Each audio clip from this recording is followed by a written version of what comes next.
Đó các bạn nhìn này, hôm nay thì chúng ta sẽ đi tiếp về cái chủ đề về cái công cụ bút. Và cái công cụ bút của chúng ta nó sẽ giúp ích cho chúng ta những cái gì để trong thiết kế của chúng ta nhé. Ok, hôm nay thì chúng ta sẽ đi đến một cái video và chúng ta sẽ làm cụ thể như sau. Ví dụ chúng ta chọn một new file. Trong cái phần này thì mình sẽ để cho các bạn một cái khổ giấy A4. Và sau khi có chọn vào khổ giấy A4 thì mình sẽ chọn cho nó một cái giải pháp như sau, là mình sẽ có một cái biểu tượng như thế này. Và theo thông lệ bình thường như các bạn nhìn thấy rằng là mình sẽ có một cái biểu tượng. Và cái này thì mình sẽ chọn cho nó một cái nền gradient. Các bạn có thể chọn một cái gradient có sẵn hoặc là mình có thể tự chọn được nhé. X chúng ta chọn vào đây. Sau khi chọn xong thì các bạn lưu ý cho mình là mình sẽ làm mất đối tượng đi viền dưới, và bắt đầu thì mình sẽ bắt đầu chọn màu. Trong trường hợp này thì mình sẽ chọn cho nó một cái màu khá là đậm. Ví dụ như mình chọn xanh đậm, và bên này thì mình sẽ chọn là hồng. Đây là những cái màu sắc có thể tạo ra những cái giá trị giống như là mình làm thương hiệu cho cái vấn đề về điện thoại cái gì đấy nha. Rồi bước thứ hai là sau khi làm xong thì mình sẽ chọn cho nó một cái gradient là G, và chúng ta sẽ ấn vào biểu tượng là kéo từ trái qua phải theo đường chéo theo như này để tạo tín hiệu, hoặc là các bạn có thể chọn theo đường chéo như này, tùy các bạn nhé. Có thể chọn lựa theo cái hình mà các bạn mong muốn. Rồi sau khi đã làm xong được cái biểu tượng của chúng ta rồi thì bắt đầu chúng ta sẽ thực hiện một thao tác là tạo ra một cái tín hiệu cho cái background của chúng ta. Thì lúc này chúng ta có một cái biểu tượng như sau. Chúng ta có thể cởi số E và tìm đến cái nơi ổ D, chúng ta chọn vào biểu tượng là tư liệu đồ họa và chúng ta chọn một điện thoại. Chúng ta xem là có điện thoại không. Ok, đây.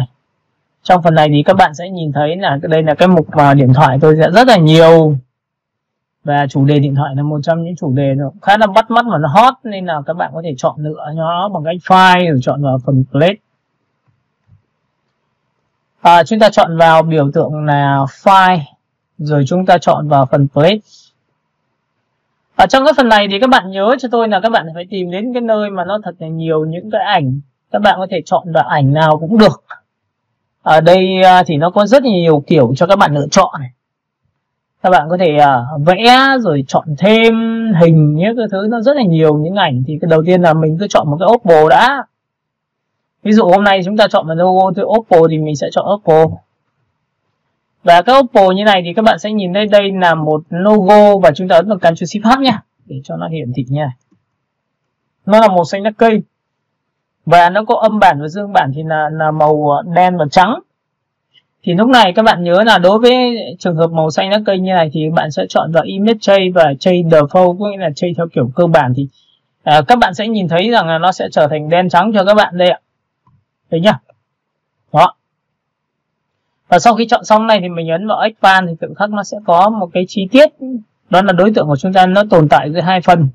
Phần thứ nhất là nền ngoài màu trắng và bên trong là màu xanh, nên là chuột phải chọn vào Ungroup. Lúc này thì tôi sẽ bỏ cái biểu tượng này đi, và cũng tương tự như vậy, delete tôi xóa tất cả những biểu tượng bên trong. Rồi, sau khi chọn được biểu tượng bên trong xong thì tôi sẽ chọn vào File và tôi chọn vào biểu tượng là ví dụ như là tôi chọn vào một cái biểu tượng là một màu trắng chẳng hạn. Ví dụ bạn chọn một cái màu trắng nhỉ. Đó, và sau khi chọn màu trắng xong thì các bạn sẽ đặt cho tôi một cái vị trí nó phù hợp theo cái thiết kế của các bạn quét qua. Và quét qua như này nhé. Bạn nào muốn chọn được nó dễ thì giữ Shift các con này background nữa thì chọn được nó rồi thì Ctrl G lại nha. Thì cái Oppo của chúng ta có thể nhảy. Đó. Bước thứ hai là các bạn sẽ chọn vào file rồi các bạn chọn vào phần là plate cho tôi. Trong cái phần này thì các bạn sẽ chọn lựa là cái hình ảnh là nó phù hợp, ví dụ từ trái qua phải, ví dụ như thế thì có được không? Hay là chúng ta sẽ chọn hình. Trong đây thì nó có rất nhiều loại hình nó khá bắt mắt. Và tất nhiên là những cái mà chiều ngang thì nó sẽ phù hợp với cái việc thiết kế của các bạn, nên các bạn có thể chọn vào đây cho tôi. Ví dụ chọn một cái Oppo hay chọn một cái Oppo như thế này. Đấy. Đó. Cái này là Huawei rồi. Chúng ta chọn vào plate. Chúng ta sẽ kéo. Đó, rồi ok, chúng ta sẽ chọn cái tông tím này đi cho nó phù hợp nào. Đó, sau khi đã lựa chọn xong thì mọi người để ý rằng là tôi sẽ chọn đối tượng 1, chọn đối tượng 2 và tôi sẽ căn vào đối tượng làm gốc, nên tôi sẽ tích vào đây. Và tất nhiên là bảng căn chỉnh nó rất là đơn giản, nó dùng công cụ Shift F7 nhé. Các bạn có thể chọn vào Align, tôi sẽ căn lên bằng đầu phía trên và bằng đầu bên tay phải. Đó. Sau khi làm xong thì lúc này thì chúng ta sẽ thu nhỏ lại. Đây. Rồi, trong cái quy trình khi mà các bạn thu nhỏ lại thì các bạn sẽ gặp một cái vấn đề là cũng có thể là cái đối tượng của chúng ta nó bị thừa bên ngoài nhiều quá, mà tôi muốn cái này nó thừa ít thôi. Thì chúng ta làm một cái nào, ví dụ chúng ta đặt bên trái hay chúng ta đặt bên phải, thì đấy là việc mà chúng ta sẽ phải cân nhắc. Và tiếp theo là các bạn sẽ chọn vào page. Tiếp theo một lần nữa thì các bạn sẽ tìm xuống cho tôi, đó là về nữ thì mình cứ tìm một vòng, hay là chúng ta sẽ để dạng đôi, hay là chúng ta sẽ để dạng như thế nào nó phù hợp, đúng không ạ? Chúng ta sẽ trổ xuống nó rất nhiều những hình ảnh. Ok, tôi sẽ chọn vào đây. Tôi sẽ chọn cái thứ hai là như này. Tôi nghĩ là cái hình ảnh này trông nó sẽ ấn tượng hơn thì tôi sẽ chọn vào đây. Tôi sẽ đặt vào đây. Chọn 1, chọn 2 và tôi tích vào đối tượng nằm gốc và căn sang phải. Và sau khi chọn căn sang phải xong rồi tôi sẽ cầm đối tượng này tôi kéo xuống lên một tí.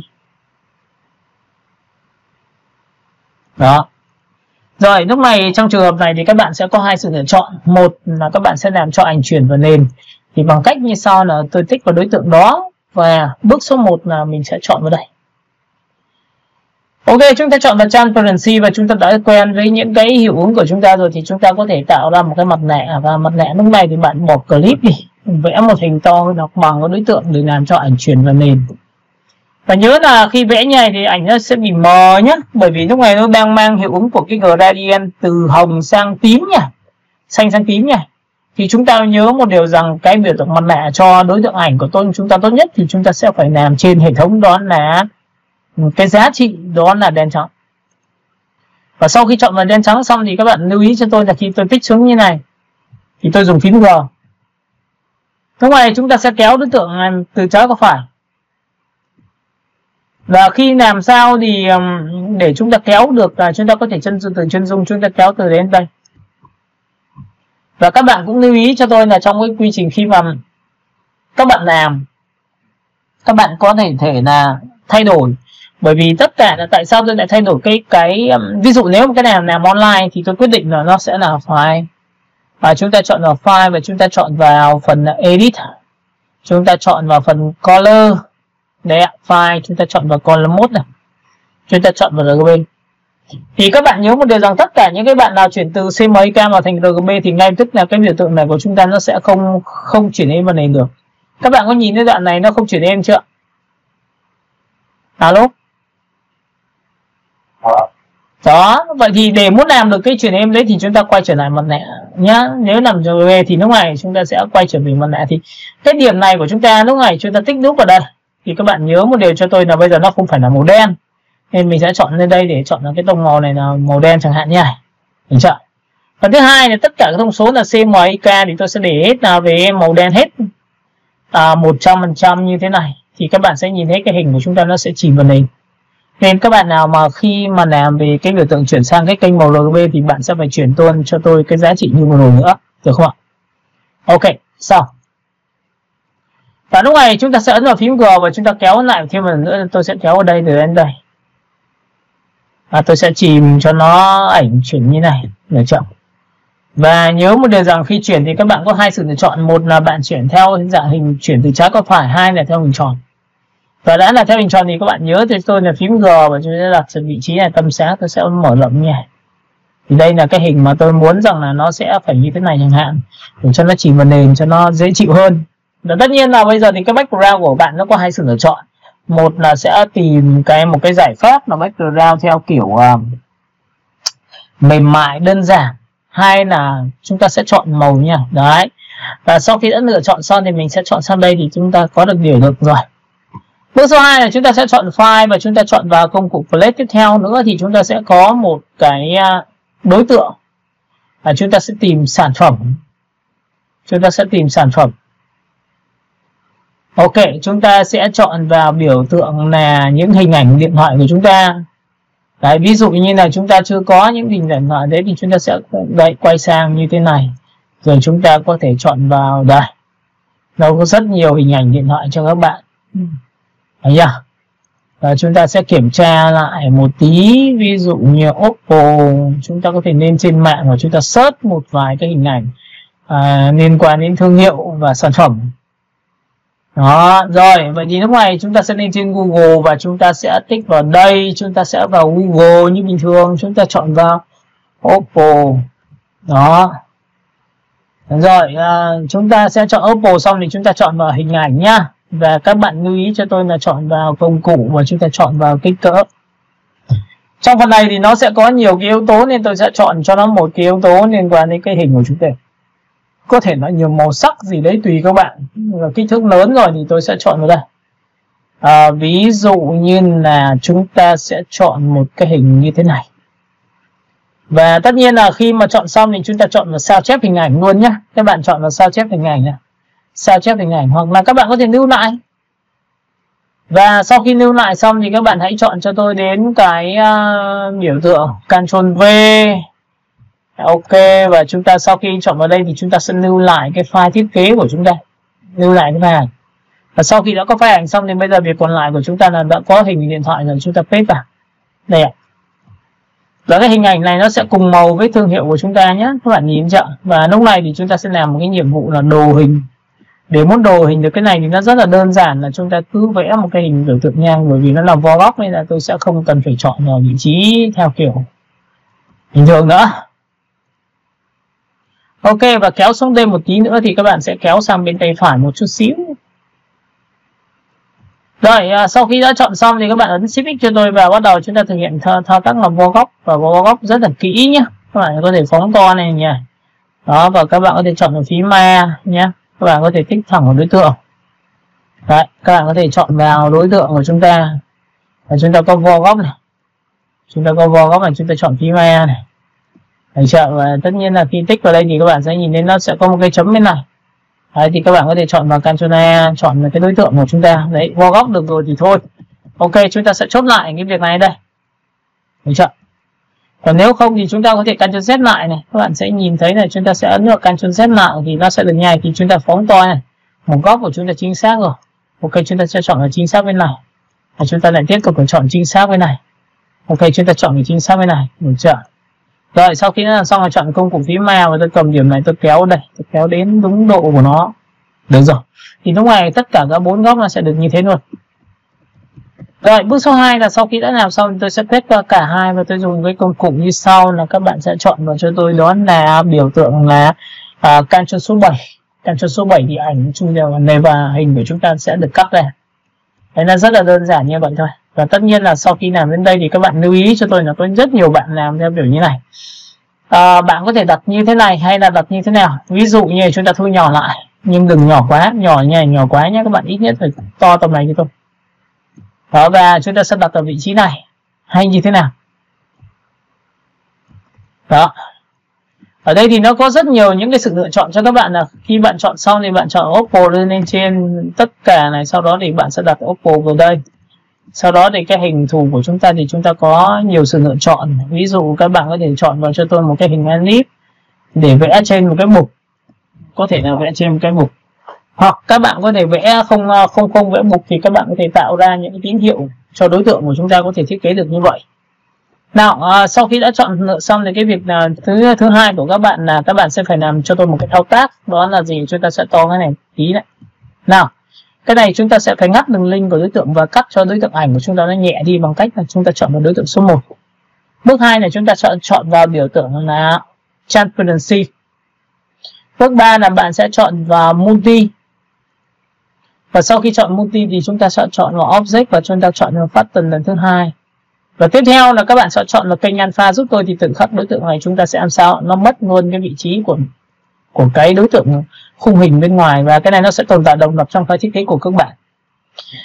Bước số 2 là các bạn sẽ nhớ cho tôi là cái hình này của chúng ta đang là một cái hình bình thường và chúng ta muốn cho nó sắc nét thêm từng độ nữa thì các bạn có thể ấn vào Ctrl C và Ctrl F.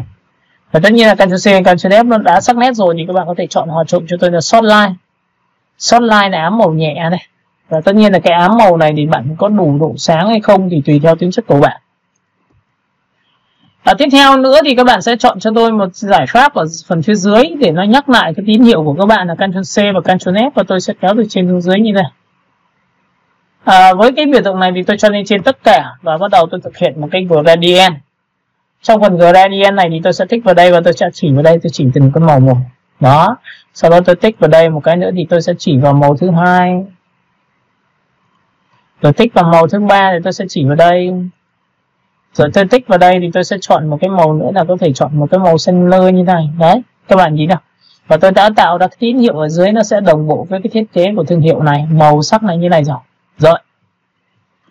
Tiếp theo nữa là cái đối tượng, một cái logo của chúng ta thì chúng ta cũng phải xử lý một vài cái công đoạn, là riêng cái đối tượng này thì các bạn sẽ phải làm cho tôi. Ví dụ các bạn có thể dùng một cái lệnh gradient cho cái đối tượng của chúng ta. Ví dụ chúng ta chọn vào Windows và chúng ta chọn vào biểu tượng Workspace và chúng ta chọn vào Reset lại. Thì đây các bạn nhìn đây.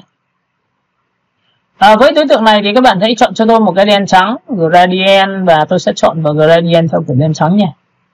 Và sau khi chọn vào đen trắng xong thì bạn nhớ cho tôi là từ biểu tượng này tôi sẽ đặt vào giữa, và cái biểu tượng này thì tôi giữ phím Alt. Trong gradient thì giữ phím Alt, đó chính là cách copy, là tôi kéo vào đây thì tự khắc từ ra gradient nha.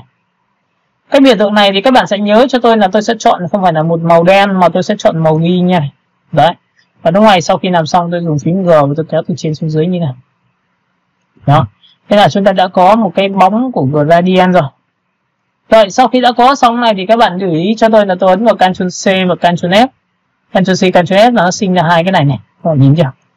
Và lúc này chúng ta sử dụng cái công cụ đường line mà chúng ta cắt bỏ một nửa phần phía trên hoặc một nửa phần phía dưới. D là biến thành màu trắng và nét đen nha. Chọn đối tượng số 1 và chọn đối tượng số 2 và chúng ta dùng phím Alt và chúng ta sẽ cắt bỏ phần này đi. Và chúng ta sẽ có được biểu tượng này rồi.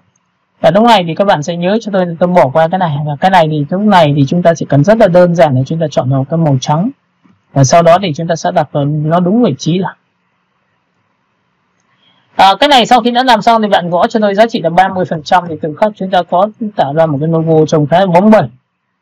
Bước số 2 là cái đối tượng này sau khi chọn xong thì bạn sẽ chọn vào biểu tượng như sau. Ví dụ như là chúng ta chọn vào biểu tượng là cái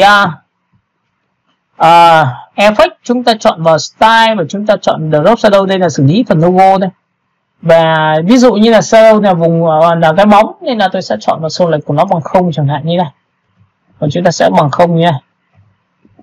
Đó, và sau đó thì đây là độ nhòe thì các bạn có thể nằm chuột xuống để cho nó bớt nhòe đi. Ví dụ 0.1 thì tôi chọn là 0.05.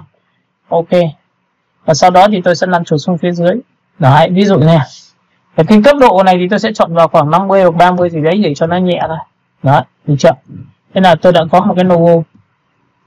Tiếp theo cũng tương tự như vậy, cái đối tượng này tôi không dùng cái biểu tượng là tôi sẽ làm cho nó cái bên trong của cái đối tượng logo của chúng ta phát sáng. Thì các bạn chọn vào logo cho tôi. Ở đây nó có shadow và chọn vào style. Đây là cái lệnh mà được dùng rất là nhiều lần trong phần thiết kế của các bạn. Chúng ta có inner ground. Inner ground là bóng bên trong, nhưng các bạn chọn vào đây cho tôi. Thì lúc này cái đối tượng của chúng ta là nó là biểu tượng là bóng bên trong hay bóng bên ngoài. Đây tôi sẽ chọn vào đây cho các bạn xem một tí, là tôi sẽ tích vào đây đã. Đây ạ. Trước khi làm bóng thì chúng ta sẽ làm cái bên trong trước, nên tôi sẽ xóa này đi. Này. Các bạn muốn xóa hiệu ứng thì các bạn chỉ cần chọn vào Appearance, sau đó chọn đối tượng và chọn vào Effect của nó và xóa đi. Rồi, bây giờ tôi cho các bạn xem là tôi chọn vào Effect, tôi chọn vào Style và tôi chọn vào Inner Ground.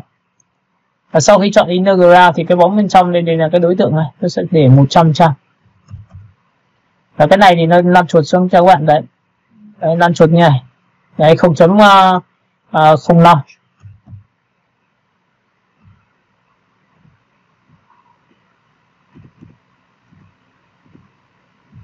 Ok, và chúng ta sẽ chỉnh lại tí. Đấy, thì cái đường viền của tất cả những cái logo này của chúng ta nó sẽ làm sao? Nó sẽ phát sáng. Rồi. Tiếp theo bây giờ mới là cái công đoạn cuối cùng là các bạn chọn effect, chọn vào style. Tiếp theo một lần nữa thì các bạn sẽ chọn vào drop shadow cho tôi. Thì bóng nó sẽ được như nào? Multi là làm đậm màu. Và lúc này thì các bạn sẽ nhìn thấy cái logo của chúng ta đã có cái giá trị rồi. Được chưa? Rồi, sau khi đã có logo giá trị xong thì các bạn nhớ cho tôi một tiêu chí, cái này rất là quan trọng, đó là các bạn chọn là file rồi các bạn chọn vào phần plate. Các bạn sẽ có hai sự lựa chọn. Một là các bạn dùng bằng ảnh và thư viện chúng ta đã có sẵn, và cái này nhớ một điều rằng là cái này là hệ thống làm online nên là nó có thể làm cái giá trị cho các bạn, đó là về thư viện ảnh như này. Ở trong cái phần này thì thư viện ảnh thì các bạn sẽ có một cái background. Đâu rồi? Chúng ta sẽ chọn vào biểu tượng là đây, thư viện ảnh đây. Chúng ta có background và chúng ta có phần texture và chúng ta kéo xuống. Với cái biểu tượng này thì các bạn nhớ cho tôi là tôi chỉ cần chọn vào đây là tôi đã có được cái tiêu chí rồi. Và cái này thì các bạn nhớ là tại vì nó đang là hệ thống của RGB nên các bạn yên tâm một điều rằng chắc chắn là chúng ta sử dụng được cái chiêu thức này. Ví dụ chúng ta chọn vào overlay hoặc là làm sáng ảnh thì nó sẽ được này luôn. Đấy, cả lớp mình nhìn cái này chưa? Alo? Dạ có thầy ạ. Và tất nhiên là cái này nó sẽ sử dụng được hết khi nền tảng của các bạn nên các bạn có thể lượt vào đây cho tôi. Thấy chưa? Bước số 2 là các bạn sẽ nhớ một điều rằng là trong cái giá trị về chuẩn bị của chúng ta thì nó có nhiều kiểu để chúng ta lựa chọn. Ví dụ cái này chúng ta có thể để thấp xuống hay như thế nào đó, hay là chúng ta sẽ phóng to và chúng ta sẽ để vào đâu. Chúng ta có thể để vào đây được không? Đấy, ví dụ thế. Và tiếp theo các bạn sẽ chọn vào file, rồi các bạn này chọn vào phần plate cho tôi. Cái phần này thì các bạn sẽ chọn đến ổ D và tất nhiên là tôi sẽ chọn vào ảnh tư liệu và tôi chọn vào phần chưa lọc. Trong phần này thì tôi có background và trong background thì nó sẽ rất nhiều, tôi cũng chưa lọc luôn bởi vì chưa có nhiều thời gian để mà lọc được nhiều những cái yếu tố như thế này. Đấy, thì lúc này thì các bạn sẽ nhớ cho tôi là tôi thích vào cái phần chất liệu vải. Thì đây tôi sẽ có một vài cái là màu đỏ này, màu xanh này. Đấy, thì không biết nó có hợp không thì tôi cứ bách lại đã. Đấy, sau đó là chất liệu bằng vàng này, chất liệu mềm mại này. Đấy, các bạn nhìn thấy chưa? Rất là nhiều chất liệu mềm mại. Và tất nhiên tôi có thể chọn một cái tông màu này như này để cho nó phù hợp với cái thiết kế mà tôi đang hướng đến. Bạn có hai sự lựa chọn. Bạn chọn cái này cho tôi vào là plate. Đây ạ. Với cái biểu tượng này thì các bạn sẽ chọn vào đây cho tôi và tôi lại phóng to và tôi lại thực hiện thao tác là tôi sẽ thu cái này ra, tôi giữ shift, tôi kéo vào đây, tôi sẽ kéo vào đây. Và tất nhiên sau khi kéo xong tôi sẽ kéo tràn toàn màn hình như này lên. Đó. Và theo thông lệ bình thường thì tôi sẽ chơi một cái trò như sau, tôi sẽ làm mặt nạ cho nó bằng cách tôi cho xuống dưới tất cả. Chọn đối tượng số 2 lên trên một lớp thì nó lên trên cái đối tượng cô gái này, các bạn nhìn chưa? Đây. Nhìn lên trên một lớp nữa, đây, Ctrl Z lại. Xuống dưới tất cả này, lên trên một xuống dưới tất cả này. Đây, xuống dưới tất cả, lên trên một lớp này. Lên trên một lớp nữa này, lên trên một lớp nữa này. Đấy, lên trên cả hai rồi. Thì bây giờ tôi mới đưa cái đối tượng vào bằng cách như sau là tôi sẽ thích vào mặt nạ. Tôi bật clip và lúc này tôi vẽ một hình to hơn hoặc bằng đối tượng. Và tất nhiên là trong quá trình khi vẽ thì các bạn nhớ cho tôi là tôi sẽ phải dùng gradient đen trắng. Và gradient trắng thì tôi sẽ dùng cái gradient theo hình tròn. Đấy, và các bạn sẽ dùng phím G cho tôi và đặt vào vị trí tâm sáng nó có nằm ở đây. Và tất nhiên là trong quá trình khi mà các bạn làm như này thì cái đối tượng này các bạn sẽ phải hạ thấp nó xuống để nó chỉ hiển thị ra bao nhiêu % hay là hạ thấp như này. Rồi sau khi đã làm xong thì bạn sẽ thoát lệnh cho tôi bằng cách tích ra đây, thì cái đối tượng này chúng ta sẽ cho xuống dưới đối tượng của cô gái thì nó sẽ có một cái background đằng sau của cô gái nó như thế này. Đấy là cái tạo ra cái tín hiệu của bạn. Nếu mà các bạn thấy là cái này nó chưa được hợp lý thì bạn có thể bỏ qua cái này và chúng ta thay bằng một cái khác. Và trong quá trình khi làm thì tất nhiên là phải thay rất là nhiều để làm sao tìm được một cái đẹp nhất. Và đấy là một trong những cái trải nghiệm để sau này khi mà các bạn làm những nền tảng khác thì bạn sẽ tốt hơn. Đó, rồi ok, chúng ta sẽ back lại. Chúng ta sẽ tìm những hình ảnh khác. Ví dụ chúng ta chọn vào tổng hợp. Chúng ta sẽ chọn vào tổng hợp xem nó có cái gì hay không. Đấy, ví dụ background không có thì chúng ta sẽ phải đi tìm. Ok, chất liệu 3D. Giờ trong đây thì nhiều kinh khủng luôn. Đấy. Rồi ok, chúng ta sẽ chọn vào ánh sáng. Không được.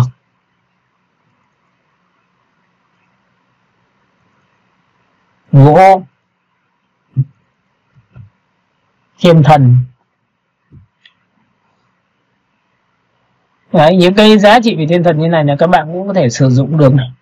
Vẽ ra như này, phát ấn vào đây và là tự khắc nó sẽ làm sao trong suốt này, nhìn chưa? Đấy. Nhưng mà cái đấy thì đôi lúc là chúng ta sẽ sử dụng vào trường hợp khác chứ không phải sử dụng vào trường hợp này. Kéo xuống chúng ta sẽ chọn vào file khác.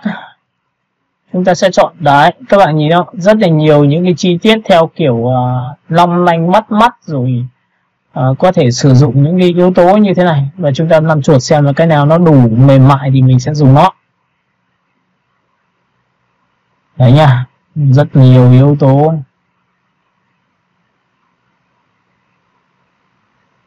Ok, chúng ta làm chuột xuống.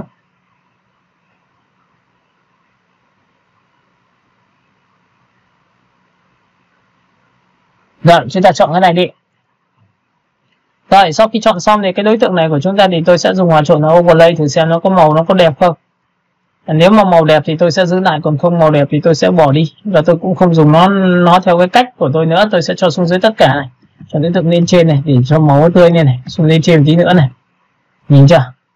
Màu rất là tươi. Và chúng ta chọn vào short line để nó nhẹ đến 1 độ. Chúng ta thu lại. Đó. Và sau khi đã chọn lựa xong cái vị trí này xong thì các bạn sẽ nhìn này, tôi sẽ làm cho ảnh chuyển lên vào nền bằng cách như sau. Tôi sẽ chọn đối tượng đó và tôi sẽ chọn vào mặt nạ. Tôi sẽ chọn vào mặt nạ. Tôi sẽ chọn vào một clip và tôi vẽ một hình to đồng bằng. Và sau khi vẽ to đồng bằng xong thì tôi sẽ dùng một cái được gọi là đen trắng. Nên là đen trắng lúc này các bạn có thể chọn cho tôi một cái đen trắng theo kiểu gradient này. Và tất nhiên là màu thì các bạn nhớ cho tôi là cái màu đối tượng của chúng ta đang là màu đen như này thì chúng ta sẽ phải kích đúp vào. Và chúng ta thực hiện thao tác giống như vừa rồi tôi vừa chia sẻ, tất cả thông số này tôi sẽ để lên 100. Nó sẽ chỉ vào nền cho các bạn. Và sau khi đã chọn xong như này xong thì chúng ta sẽ tích vào đối tượng của chúng ta, ấn vào phím G. Các bạn nhìn đây là màu đen, tôi sẽ kéo từ đây đến đây. Đến chỗ này thì tôi sẽ cho chỉ vào nền như này. Đó, được chưa? Còn bên này sẽ là sáng, là giữ lại nguyên cái ảnh của chúng ta đây, được chưa? Đấy, để cho nó độ tươi nó cao lên. Và tất nhiên là trong quá trình khi mà độ tươi cao như này thì bạn có thể dứt lạnh lại. Và lúc này thì chúng ta có thể thay đổi là overlay thì màu sẽ tươi lên 1 độ. Và tôi giảm độ đi là 86% thì để cho nó vẫn tươi nhưng nó sẽ được như này. Hoặc là các bạn có thể là 68. Ok, vừa phải. Đó, sau khi đã làm xong được biểu tượng này xong thì bây giờ chúng ta tiếp tục chọn vào đối tượng và thực hiện là Ctrl C và Ctrl F và giữ Shift kéo từ xuống dưới lên trên, từ trên lên dưới. Lúc này cũng tương tự như vậy thì tôi sẽ chọn vào đối tượng và tôi sẽ đặt vào đây. Tôi sẽ kéo vào đây. Nào, chọn đối tượng này thì tôi sẽ tích đúp vào đây một cái nữa, thì lúc này thì tôi sẽ làm cho mặt nạ đối tượng. Một clip là vẽ được hình và to hơn đồng bằng này. Tôi sẽ chọn vào đây. Tôi vẽ cái này. Và lúc này trong quá trình cái vẽ xong tôi dùng phím G và tôi kéo từ trên xuống dưới này, tôi tạo ra bóng đổ của chiếc điện thoại, và lúc này thì tôi đã có được cái biểu tượng của chúng ta. Đó. Tiếp theo nữa thì các bạn lưu ý cho tôi là cái đối tượng này ở đây chúng ta sẽ vẽ một cái chiêu thức là dùng một cái hình tròn. Tại sao tôi dùng một cái hình tròn này? Thì các bạn nhớ một điều rằng trong cái gradient của chúng ta là đừng quên cái này nhé. Chúng ta sẽ tích vào biểu tượng là gradient và tôi sẽ chọn là bóng giữa. Và cái này thì các bạn lưu ý cho tôi là cái đối tượng màu đen này tôi sẽ tích vào nó và tôi sẽ chọn bằng 0. Các bạn nhớ là tôi sẽ chọn bằng 0 như opacity bằng 0 này. Đó, thì mọi người có nhìn thấy là cái hình này của tôi là nó sẽ được như này không ạ? Nào, cả nhà nhìn cái này chưa? Rồi, cái này của các bạn thì các bạn nhớ cho tôi là bạn sẽ kéo xuống để màu đen nó sẽ trầm lại. Và lúc này cái đối tượng này bạn sẽ cần dọn cho tôi một giá trị hòa trộn là overlay. Thì màu chỗ này nó tươi lên này. Các bạn nhìn chỗ này tươi chưa? Và chúng ta sẽ kéo ngang sang hoặc là kéo to lên. Đó, và cái này thì các bạn nhớ cho tôi là tôi sẽ có thể là cho cái gradient này là chúng ta sẽ thu nhỏ như này lại để cho cái phần sáng nó rộng ra. Đó, rộng ra, và sau khi chọn được rộng ra thì tôi sẽ đặt vào đây. Đấy, các bạn có thể cho rộng nữa để cho nó bắt sáng. Được chưa? Ok, chúng ta kéo vào đây để cho nó có thể rộng hết cỡ ra như này. Đó. Rồi, sau khi đã làm xong được cái biểu tượng này xong thì bạn có thể ấn vào biểu tượng là Ctrl C và Ctrl F để chúng ta có thể thu nhỏ vào trong. Thu nhỏ vào trong bằng phím Man. Ok, chúng ta có thể tạo ra những cái tầng lớp như này để cho cái thiết kế của chúng ta vào. Tất nhiên sau khi đã làm xong này thì bạn nhớ cho tôi là hai cái đối tượng này nó đang là gặp vấn đề là nó sẽ phải làm sao Ctrl G lại. Và sau khi chọn vào Ctrl G xong thì bạn sẽ nhớ là cho tôi xuống dưới, để xuống dưới cái điện thoại là chuyện đương nhiên rồi. Tôi đẩy mạnh cái ánh sáng nó ở phần phía dưới này. Đây ạ. Đấy, cả lớp mình nhìn thấy cái này chưa? Alo. Dạ có thầy ạ. Rồi, sau khi đã chọn lựa xong thì các bạn có thể nhân bản cái đối tượng này làm 2 và Ctrl C và Ctrl F lần nữa thì nó sẽ sáng lên một độ này. Nhìn chưa? Và các bạn thấy rằng là ví dụ trong trường hợp mà khi mà chúng ta chọn vào đây là nó bị cái này nó bị quầng sáng nó màu đen quá thì mọi người có thể dùng cái phương pháp là chúng ta chỉnh lại. Chỉnh lại bằng cách nào đây ạ? Chúng ta không dùng màu đen trắng nữa. Thế chúng ta sẽ chọn vào đây và tôi sẽ chọn một cái biểu tượng hình đấy nhá. Cái này thì gradient chúng ta đang làm màu đen chuyển sang màu trắng thì cái này tôi sẽ chọn màu trắng luôn. Thì có được không? Đó, mọi người nhìn thấy màu trắng chưa? Alo. Dạ có thầy ạ. Rồi, sau khi có màu trắng xong thì tôi sẽ cho xuống dưới một nấc, cho xuống dưới tất cả một nấc, 2 nấc, 3 nấc cho nó sáng này, và tôi ấn vào Ctrl C và Ctrl F thêm lần nữa thì tôi sẽ thu nhỏ là bằng phím man, tôi kéo vào đây. Đấy, thì nó sẽ tạo ra một cái quầng sáng đằng sau cho các bạn để nhấn mạnh đến cái điện thoại của chúng ta đây nha. Và tiếp theo nữa là sau khi đã chọn xong thì cái này để lên trên một chút xíu, và lúc này thì bạn sẽ phải dùng cho tôi một cái hiệu ứng, đó là một cái Enit. Và cái Enit này thì các bạn biết rằng là nó sẽ phải là mang một cái màu nào đó nó khá đậm, thì mọi người có thể chọn một cái màu tím đậm như này. Chọn vào làm đậm màu thì chắc chắn là multi rồi, multi làm đậm màu. Bước thứ hai là chọn vào Effect và chúng ta chọn vào Blur và chúng ta chọn vào Gaussian Blur để làm sao để đột nhòe nó ra. Rồi sau khi đã chọn vào độ nhòe xong thì bạn sẽ chọn vào xuống đây cho tôi, và tất nhiên cái này nó sẽ phải nằm trên cái móng và dưới cái điện thoại nên nó sẽ kéo đã. Tôi lấy hai cái này ra. Và cái này thì tôi sẽ chọn là 68%. Và cái này thì điện thoại tôi chọn lên trên tất cả. Đấy, thì các bạn sẽ nhìn thấy cái bóng nổ của chúng ta nó sẽ rất chắc chắn. Và thậm chí là những cái hình edit của các bạn như vừa rồi tôi vừa chia sẻ cho các bạn là gì, các bạn sẽ vẽ một cái hình như này, hoặc là copy trực tiếp từ cái hình này ra đây. Tôi sẽ chọn vào đây và tôi sẽ copy đây, và cái này thì sau khi xong thì tôi sẽ kéo bẹt xuống, và cái này là 100% nhé. Cái này tôi cho lên trên này. Sau đó thì tôi sẽ thu nhỏ lại, tôi sẽ kéo bẹt này cho các bạn. Những cái biểu tượng này thì nó sẽ tạo ra những cái tín hiệu theo kiểu như thế này nữa này. Đấy, các bạn có nhìn thấy không? Nó sẽ bắt sáng cho các bạn và có thể kéo dài ra cho các bạn từ trái qua phải như này, để nó tạo ra một cái đường nét là trông nó sẽ công nghệ hơn. Được chưa?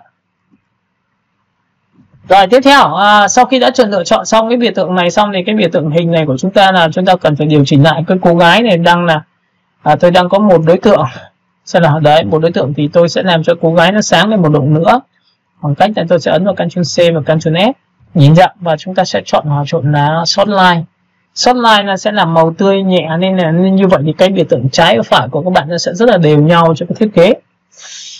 Rồi sau khi đã lựa chọn xong cái biểu tượng xong thì bây giờ chúng ta sẽ thiên về một chút xíu công nghệ như hôm trước tôi vừa chia sẻ cho các bạn là cách ứng dụng, đó là chúng ta sẽ vẽ một cái biểu tượng như này. Và nhớ cái này thì các bạn nhớ cho tôi là tôi sẽ chọn một cái màu trắng, và khi mà chọn màu trắng thì bạn có hai sự lựa chọn. Các bạn có thể chọn vào cho tôi là gradient, và khi mà gradient thì nó sẽ không nhận được bút nhé, nên các bạn sẽ copy cái này cho tôi sẽ đẩy cái này lên trên. Và sau khi chọn lên trên xong như này tôi đã đẩy vào đây và tôi ấn vào biểu tượng, tôi copy cái này xuống dưới lần nữa và tôi dùng Ctrl D. Ví dụ như trong trường hợp này mà các bạn bảo là ô vậy thì em làm này nó phức tạp quá, thì bây giờ người ta còn cái cách nữa là chúng ta còn nhớ lại cái chiêu thức mà chúng ta đã làm, đó là chúng ta chia cái hình chữ nhật này ra, chúng ta chọn vào Object, chúng ta chọn vào phần Path, và đây là giá trị là các bạn có đủ nhớ rồi những cái thứ mà chúng ta đang làm không? Lúc này thì chúng ta sẽ ấn vào Preview và tôi sẽ tích vào đây là trục dọc, và đây là chắc chắn là trục nằm ngang rồi. Chúng ta sẽ chia này ra, và khi chia xong thì tôi sẽ tăng cái giá trị là khoảng cách giữa các ô.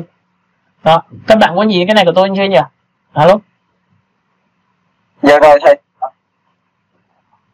Rồi, sau khi làm xong thì bạn ấn OK cho tôi, thì lúc này chúng ta mới thực hiện thao tác là hai cái bên này thì tôi sẽ để là 20. Và chúng ta sẽ chọn vào đối tượng và chúng ta để là 20 nhé.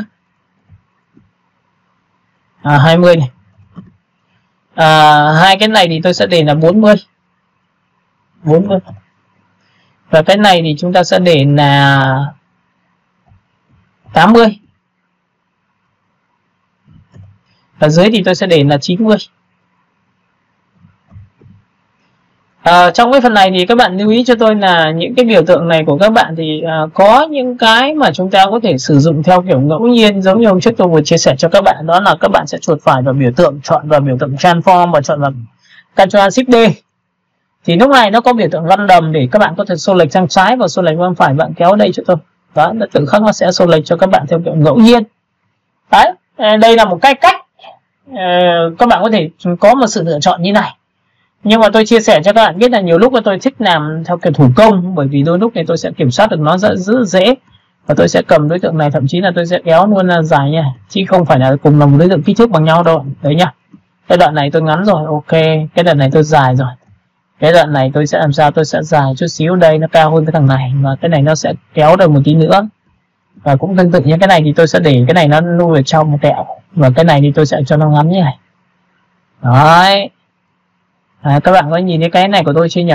Alo? Alo? Dạ có thầy ạ. Rồi, sau khi đã làm xong thì quét qua tổng quan và giữ ship quét qua như này thì để loại trừ cái này, và tôi kéo riêng cái ông này ra. Đấy nhá, các bạn nhìn này, quét qua này, giữ ship này, quét qua này. Nó sẽ làm sao lấy được toàn bộ cái này của chúng ta đây. Đấy, ví dụ như thế. Hoặc là chúng ta sẽ quét qua cái này, giữ ship này, chúng ta loại trừ ông này đây. Đấy, loại trừ ông này ra hết như này. Đó, thì lúc này thì các bạn sẽ nhìn thấy là tôi sẽ kéo ra như này, đúng không ạ? Đấy, thì trong trường hợp này ví dụ như là kéo ra như này mà khó quá thì chúng ta sẽ phải làm sao, giữ phím man, chúng ta copy về đây. Hoặc chúng ta sẽ rơi vào trường hợp này, chúng ta ấn vào quét vào đây, chúng ta ấn vào Ctrl 2 là khóa lại. Thì bạn yên tâm một điều rằng tôi quét như này thì làm sao, tôi sẽ quét tiếp như này nữa, lại Ctrl 2 lại khóa lại tiếp. Thì yên tâm một điều rằng quét này chính là ông mới được. Rồi kéo ra thôi. Kéo ra bắt đầu thì chúng ta bắt đầu mới điều chỉnh này. Lúc này thì chúng ta sẽ ấn vào Ctrl Shift H để nó trở về định dạng như này. Và bạn có rất là nhiều sự lựa chọn cho nó. Ví dụ như là chúng ta chọn phím A và chúng ta kéo dài nó ra. Dùng phím A quét qua là phải kéo dài. Và sau khi kéo dài xong thì bạn sẽ chọn tất cả phím A này, bạn sẽ có cái gì? Tôi sẽ quét qua này, phím A đây. Để chờ và tôi sẽ vo góc như này thì từng khắc đầu của nó sẽ tròn lại. Đấy, thì đây là giá trị mà các bạn có thể lựa chọn. Nếu mà để vuông thì nó kéo dài nó không vấn đề. Để tròn thì các bạn sẽ phải làm sao? Tôi sẽ quét qua và tôi sẽ biến nó trở thành cái bút. Và bút này là add bút. Và sau khi đã chọn xong này tôi ấn OK thì tự khắc tôi có một cái nét bút như này. Và nhớ một điều rằng là sau khi tôi chọn add bút như này thì tôi sẽ dùng cái vị trí là tôi sẽ chọn một cái hình tròn và tôi đặt vào đây. Cái hình tròn của tôi nó có thể đặt như thế này để nuôi vào trong, và tôi ấn vào đây một cái nữa để tạo được tín hiệu. Cái biểu tượng này thì các bạn sẽ nhớ là tôi chọn vào đây và tôi sẽ chọn vào vị trí xuống dưới một tí nữa, và tôi chọn vào cái thương hiệu của tôi nó sẽ như thế này. Đấy, có thể là như thế này chẳng hạn. Và lúc này thì tôi sẽ làm cái thao tác Alt Ctrl 2 để nó sẽ xuất hiện vào biểu tượng điện thoại này của tôi, thì tôi muốn rằng là cho nó nuôi vào trong. Và các bạn có thể đặt ra một tín hiệu chữ nó có thể nằm ở trong này để cho nó hợp lý. Hoặc là các bạn có thể chọn cái này nuôi ra ngoài để nó lấy được vị trí từ lên đây. Được chưa? Cái này nó có hai sự lựa chọn, là một là bạn có thể xoay cái vị trí này đi để nó nằm ở giữa nha. Ok, và lúc này chúng ta có thể thu nhỏ lại. Và chúng ta có thể cho nó nét khoảng 0.75. Là không nét 15 thì chúng ta có thể phóng như này và chúng ta sẽ xoay này ra. Đấy, chúng ta có thể chọn nha. Và sau khi đã chọn như này thì các bạn nhớ là tại vì nó là cái công cụ nét nên là các bạn nhớ là C của chúng ta nó sẽ có giá trị. Đây, cái đối tượng này của chúng ta là nét mà. Đây. Được chưa? Vậy thì lúc này tôi sẽ dùng C sao? C thì có phải là tôi sẽ cắt từ đây đến đây không? Tôi cắt lên một điểm. Tôi sẽ cắt lên một điểm và tôi vứt đi cái phần thừa đi ạ. Và cái phần thừa thì các bạn nhìn thấy đây là phần thừa tôi đây, tôi sẽ cầm này tôi vứt đi. Thì lúc này nó sẽ tạo ra một tín hiệu như này. Đó. Và sau khi đã tạo ra tín hiệu xong rồi bắt đầu tôi sẽ ngồi, tôi sẽ làm sao? Tôi sẽ chỉnh lại. Ví dụ có thể là đến đây chẳng hạn. Và tất nhiên là đối tượng này của tôi thì tôi sẽ phải làm sao? Tôi cho xuống dưới tất cả. Và đối tượng thứ hai lên trên từng lớp một. Và sau khi đã chọn từng lớp một xong rồi tôi có thể chọn vào 0.5 để cho nó nét nó nhòn lại, và bắt đầu tôi sẽ ngồi tôi sẽ chỉnh lại. Đấy, các bạn nhìn vào và giữ ship có thể đẩy lên trên như đây. Ok. Được chưa? Hoặc là các bạn có thể xoay vào đây. Đấy, tùy theo tính chất nhá. Đấy, có thể như này để cho nó có thể là di chuyển vào trong. Và đôi lúc cái và dịch chuyển vào trong này tôi sẽ đẩy xuống dưới một tí nữa, tôi sẽ đẩy xuống dưới một tí nữa. Đó, được chưa? Và cái này thì các bạn nhớ cho tôi là tôi chọn đầu tiên là overlay đã. Nó chìm vào nền, được chưa? Đấy, các bạn có nhìn đây, cái background trông nó sẽ rất là ảo luôn. Rồi phần thứ hai nữa là gì ạ? Sau khi mà tôi đã chọn xong này, tôi có nghĩa là nhiều lúc mà chúng ta ấn không được thì chúng ta có thể khóa đối tượng này bằng Ctrl 2. Sau đó tôi tích vào đây thì chắc chắn nó sẽ rất là dễ. Tôi sẽ copy cái đối tượng chấm này của tôi ra làm 2. Ví dụ cái này Ctrl 2 tiếp khóa lốt, cái này Ctrl 2 tiếp khóa lốt, cái này thì tôi sẽ làm sao đây Ctrl 2 khóa lốt, và cái này thì cuối cùng này chúng ta sẽ chọn là đúng nó và chúng ta copy đây. Đấy, làm cái đối tượng này thì các bạn sẽ thu nhỏ lại này, và chúng ta sẽ xoay cái biểu tượng này đi vào đây được chưa? Và sau khi xoay xong thì các bạn sẽ đặt vào vị trí này. Đó, chúng ta sẽ tạo ra tín hiệu nha. Và những cái tín hiệu như này thì nó sẽ đem lại cái giá trị cho các bạn, trông nó cũng trông công nghệ hơn nhiều, được chưa? Và cái này thì tôi sẽ chọn giá trị là 50%, bởi vì nó sẽ không ảnh hưởng đến cái nội dung của cái thiết kế của tôi được nữa. Đấy, và lúc này thì cũng có thể là những cái biểu tượng này thì chúng ta sẽ là cho nó chìm vào nền, hay là cái biểu tượng này mình có thể chọn vào một cái hình tròn mình kéo vào đây được không? Và lúc này thì mình sẽ chọn một cái hiệu ứng liên quan đến bút để cho nó tròn trịa này. Tôi sẽ chọn vào 0.25. Sau đó tôi mới dùng một giá trị là hòa trộn là shortline. Và sau khi chọn shortline xong thì tôi có được cái biểu tượng này đây. Được chưa? Và lúc này thì các bạn có thể chọn lựa là bên trong, bên ngoài. Đấy, tín hiệu của chúng ta có thể đưa vào đây. Được chưa? Rồi, chúng ta có to rồi, chúng ta sẽ có thêm một cái vừa vào đây, hoặc là chúng ta sẽ nhắc lại cái vị trí này nằm ở đây chẳng hạn. Ok, chúng ta sẽ quay vòng đây. Và cái này một là các bạn có thể cho nó nhỏ tầm này. Chưa? Đấy, tôi đặt nha. Và tổng quan toàn bộ tất cả đối tượng này thì tôi sẽ có thêm một cái nhỏ nữa là nằm ở đây. Hai dính một rời thì tôi sẽ chọn như này. Cái này thì tôi sẽ gõ vào giá trị là rơi tầm khoảng 50%. Rồi 60%, 68%. Tất nhiên là làm gì cũng phải nhìn. Đúng không ạ? Rồi, sau khi đã lựa chọn xong cái vị trí này xong thì tôi sẽ copy cái biểu tượng nét này của tôi sẽ copy này. Đấy, nó sẽ có một cái nét sáng, phát sáng ở trong ô rìa cạnh. Đấy, các bạn nhìn chưa? Và thứ hai, đối tượng này nó đang bên ngoài thì chúng ta sẽ làm sao? Chúng ta vẽ một cái biểu tượng hình và chúng ta sẽ kéo copy vào. Chúng ta kéo nha. Và chọn đối tượng 1 và chọn đối tượng 2 và chúng ta chọn vào chuột phải, chọn vào Ctrl số 7 nhé. Các bạn nhớ cho tôi là tôi sẽ tích vào đây một đối tượng này, Civic này. Sau đó thì đây là đối tượng hình của chúng ta cho xuống dưới tất cả này. Chọn 1, chọn 2 này, Ctrl số 7 này. Đó, thì các bạn sẽ nhìn thấy tôi có một cái tín hiệu nha. Được chưa? Rồi từ đó thì cái này của tôi thì tôi cũng có một cái tín hiệu như thế. Ví dụ các bạn có thể tả được cái đối tượng được. Vậy thì cái đối tượng này chúng ta có thể tả được không? Đây tôi cho các bạn xem mình làm chiều sâu này. Một đối tượng này các bạn sẽ có thể tích đúc vào mặt này, bỏ clip đi và vẽ một hình to đồng bằng. Ok, cả lớp mình nhìn cái đoạn này chưa nhỉ? Hello, các bạn nhìn đoạn này cho tôi nhá. Nào, sau khi vẽ xong thì các bạn nhớ cho tôi là cái vùng này của chúng ta là đen trắng thì nó sẽ chìm vào nền này. Đúng không? Nhưng mà tôi chỉ muốn là chìm vào chỗ hai bên của cái cạnh của cái điện thoại thôi. Thì có phải lúc này chúng ta mới chơi một cái trò là màu đen sẽ vào giữa và hai bên cái này sẽ là màu trắng. Thì các bạn sẽ nhìn thấy cái màu đen này của tôi nó sẽ lấn ra thì hai bên này nhìn đi. Đó, thấy chưa? Và màu trắng tôi sẽ đẩy lui vào trong để cho nó hai bên này rõ này. Đấy, thấy chưa? Và lúc này sau khi làm xong thì tôi sẽ thoát lại đi. Thế là tôi được cái giá trị của cái nét của tôi. Cũng tương tự như vậy tôi sẽ chọn cái này, tôi cũng mặt lại. Tôi đã làm rất kỹ. Và cái này tôi vẽ một hình to đồng bằng. Đấy, ví dụ cái nét này nó đang hơi to thì tôi có thể chọn vào đây, tôi vẽ trước, tôi vẽ một cái hình to đồng bằng đấy. Và sau đó thì tôi sẽ chọn một cái gradient đó là đen trắng. Đấy các bạn nhìn nha. Và tôi bỏ cái này đi. Tôi kéo đây. Tôi có đen trắng và tôi dùng phím G này. Tôi kéo từ dưới lên trên. Ví dụ tôi kéo như này được không? Hoặc tôi kéo như này được không? Để nó rõ ra theo kiểu chìm vào nền đấy. Rồi, sau tương tự như vậy thì tôi sẽ chọn vào vị trí này. Vị trí này thì tôi thoát lệnh rồi. Tôi sẽ chọn vào đây. Đây là công nghệ của chúng ta đấy. Chúng ta đang chọn vào overlay xem được không? Đấy, màu nó sẽ được nha. Được chưa? Đấy các bạn nhìn nhá. Đây là những cái tín hiệu mà chúng ta đưa ra để chúng ta làm cho nó bắt mắt hơn, cho nó tốt hơn thì có thể làm cho phương pháp này. Và tất nhiên là cái phần chân dung này thì các bạn sẽ nhớ cho tôi là tôi ấn vào Ctrl 2 là khóa lại, và tôi sẽ chọn vào cái cô gái, đây là cô gái 1, và chúng ta chọn mở ra Ctrl 2 thì nó có hai cô gái 22 đây. Ở trong phần này thì tôi muốn rằng nhấn mạnh chỉ cái tập trung cái phần chân dung thôi, và tôi muốn rằng cái chân dung của tôi dùng phím G, các bạn nhìn nhé.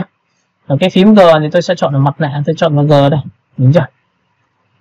Đây, G này. Thì cái biểu tượng này tôi chỉ cần thu hẹp lại cái này thôi. Nhớ nhá, tôi sẽ chọn vào đây, tôi kéo nha. Thì cái phần này trầm của chúng ta nó sẽ trầm lại. Nó chỉ tập trung vào phần chân dung này. Nó chỉ sáng phần cổ thôi, và chúng ta có thể đẩy cái vị trí này lên là vị trí ở phía trên đấy nhá. Lấy phần chân dung chúng ta sẽ đẩy lên này. Đấy, đây bạn nhìn thấy sáng chưa? Kéo đây là sáng hơn nữa. Đấy, các bạn sẽ kéo vừa phải như thôi. Đấy, ok. Và lúc này sau khi đã làm xong rồi chúng ta đã có được biểu tượng. Tiếp theo nữa này, đây là những giá trị mà tôi đã dạy cho các bạn về chiêu thức là nhấn nhé. Cái thiết kế thì buộc là chúng ta phải nhấn có độ đậm, chỗ là đậm trái đậm phải. Thì lúc này chúng ta vẽ một cái biểu tượng hình cho tôi. Đấy, làm chúng ta sẽ phải làm rất kỹ. Và cái này thì các bạn nhớ cho tôi là cái màu này thì chúng ta sẽ chọn vào một cái gradient nhé. Đây ạ, tôi kéo ấy cho các bạn.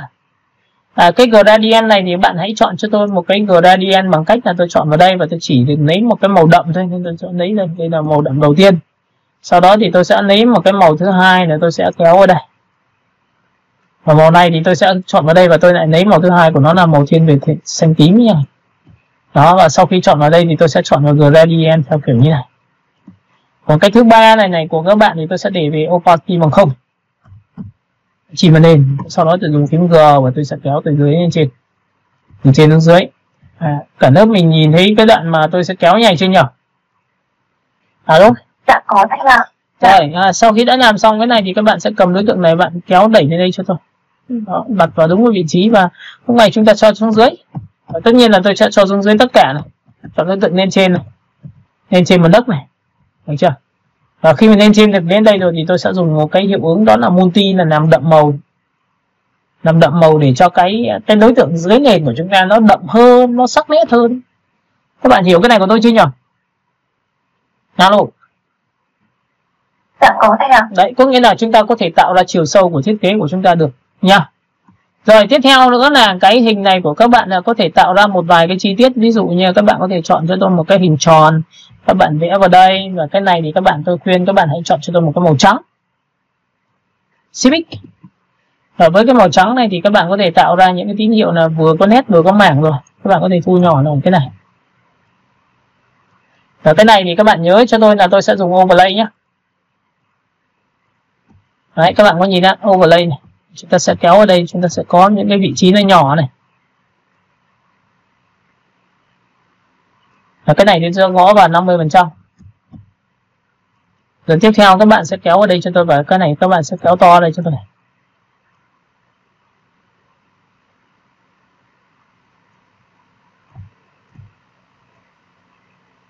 Rồi, cái này thì các bạn có thể chọn lựa cho tôi giá trị số 2 và tôi sẽ chọn vào vị trí là có thể là chọn vào 30%. Đấy, có nghĩa là mình sẽ tạo ra những tín hiệu hình tròn, hình chiếc các thứ. Ok, chúng ta sẽ chọn vào đây. Đây là những tín hiệu chúng ta có thể đưa ra.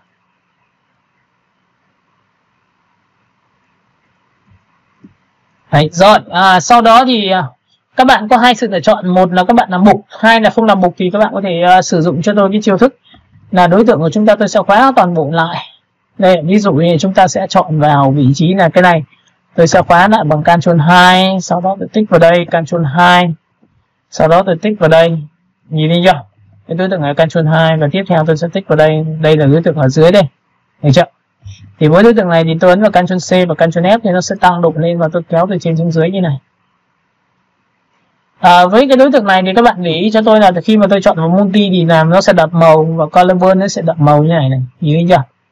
Để nó tạo ra một cái khẳng định cho chúng ta là ở dưới nó sẽ có một cái nền tảng nhảy, hoặc là nếu không thì bạn sẽ phải làm sao bạn tích vào đối tượng đó. Đấy nhá. Đây tôi sẽ cầm vào đây. Và cái này thì các bạn có thể chọn một color là đậm màu thì overlay nó sẽ là tươi màu như này.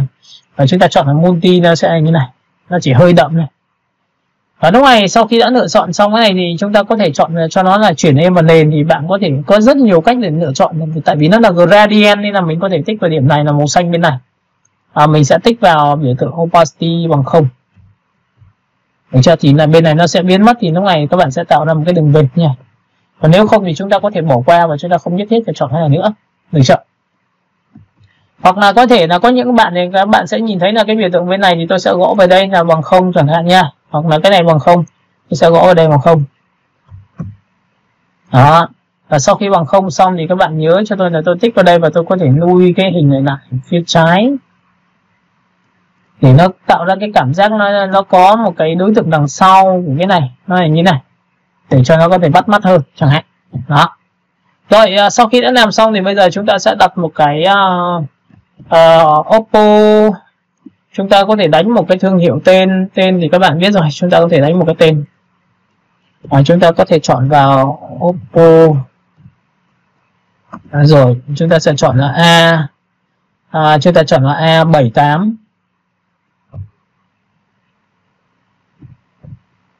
Ok, và sau khi mà chọn vào A78 rồi thì chúng ta sẽ chọn hoàn toàn tất cả những tiêu chí này là ở dạng đó là chữ in hoa. Tôi chọn vào đây và tôi chọn vào đây và tôi chọn vào đây. Chữ của chúng ta đặt vào đây. Cái này đủ lớn nhá. Rồi bây giờ thì các bạn sẽ chọn cho tôi là cái biểu tượng này, chúng ta sẽ quét qua tổng quan cái này và tôi sẽ chọn một cái phông chữ UTM Avo. Những cái phông mà dành cho truyền thông thì thường thường là nó những phông không chân và nó dễ nhìn dễ đọc.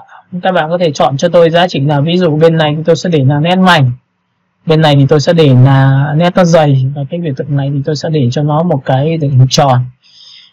Sau đó thì các bạn nhớ cho tôi là cái vị trí này thì chúng ta giữ phím mouse và chúng ta có thể đẩy lui vào trong để nó tạo ra cái tín hiệu như này.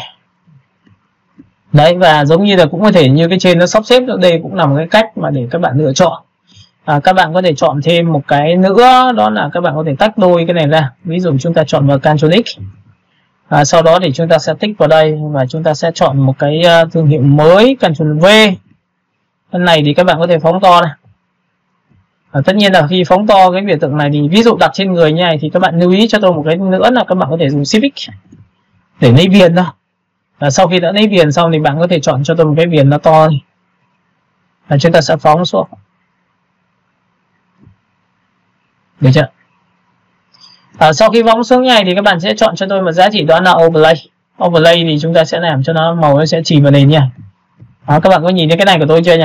Lốp. Và sau khi mà cân nhắc này thì cái chỗ này chúng ta sẽ bỏ đi và bắt đầu chúng ta có thể làm một vài cái hiệu ứng, như là đối tượng của chúng ta là cái này. Chúng ta ấn vào Ctrl C và Ctrl F, chúng ta chọn vào Shift X thì nó trở thành màu.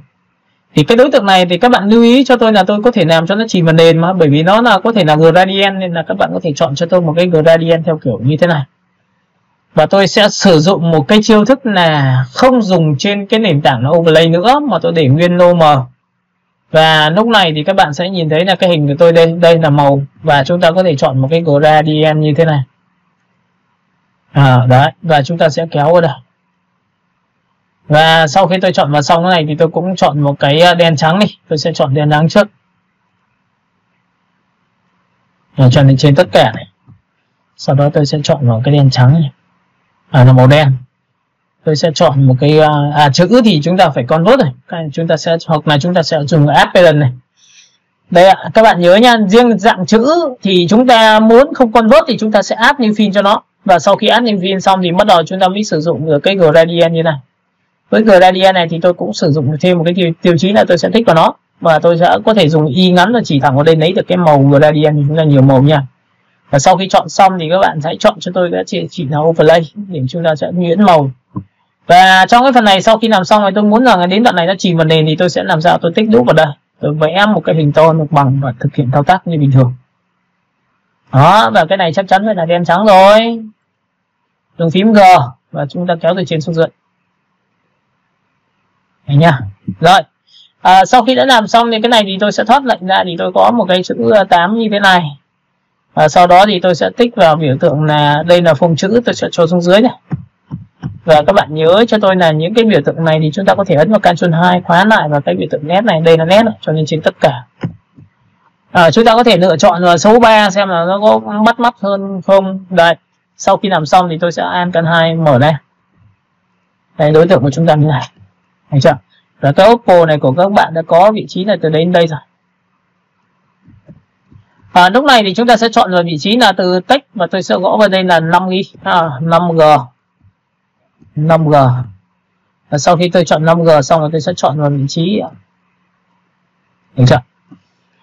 Cái biểu tượng này thì các bạn có thể lựa chọn là chọn một cái khung giống như tôi vừa chia sẻ cho các bạn. Tôi sẽ vẽ một cái khung và dùng phím in ngắn nó chỉ thẳng vào đây để lấy được cái vị trí nét. Và sau khi tôi chọn vào xong đây tôi có thể vo góc cái đối tượng này. Rồi và đẩy sang bên tay trái. Và tiếp theo thì chúng ta sẽ chọn vào chữ 5 này, chúng ta vào đây và tôi sẽ chọn một cái màu trắng tiếp theo. Rồi, các bạn có thể chọn cho tôi một giá trị là overlay thử xem nó có được không. Và cái này thì tôi sẽ là chọn nhân vật chính của chúng ta là sẽ là thằng này, nên tôi sẽ kéo rộng cái thằng này ra một tí. Được chưa? Có nhiều bạn thì có thể là nhấn nhá một vài vị trí là có thể vẽ thẳng trực tiếp vào đây và chọn vào overlay. Đấy, thấy chưa? Nhìn này rồi tôi chọn. Rồi ok, chọn vào đây giữ phím man, chúng ta copy sang bên này. Đấy, tín hiệu của chúng ta có thể đặt vào như này. Còn nếu mà thấy rườm rà quá thì chúng ta có thể bỏ đi, bởi vì chúng ta có rất nhiều cách để lựa chọn. Được chưa? Rồi, sau khi đã chọn xong này tôi ấn vào Ctrl C và Ctrl B và tôi dịch chuyển sang phải xuống dưới và tôi gõ vào đây là 50%.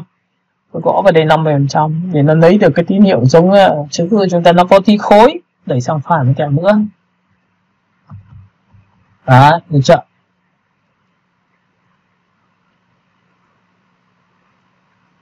Đấy, chúng ta có thể dịch chuyển sang hai này. Đấy, lên trên xuống dưới tùy các bạn.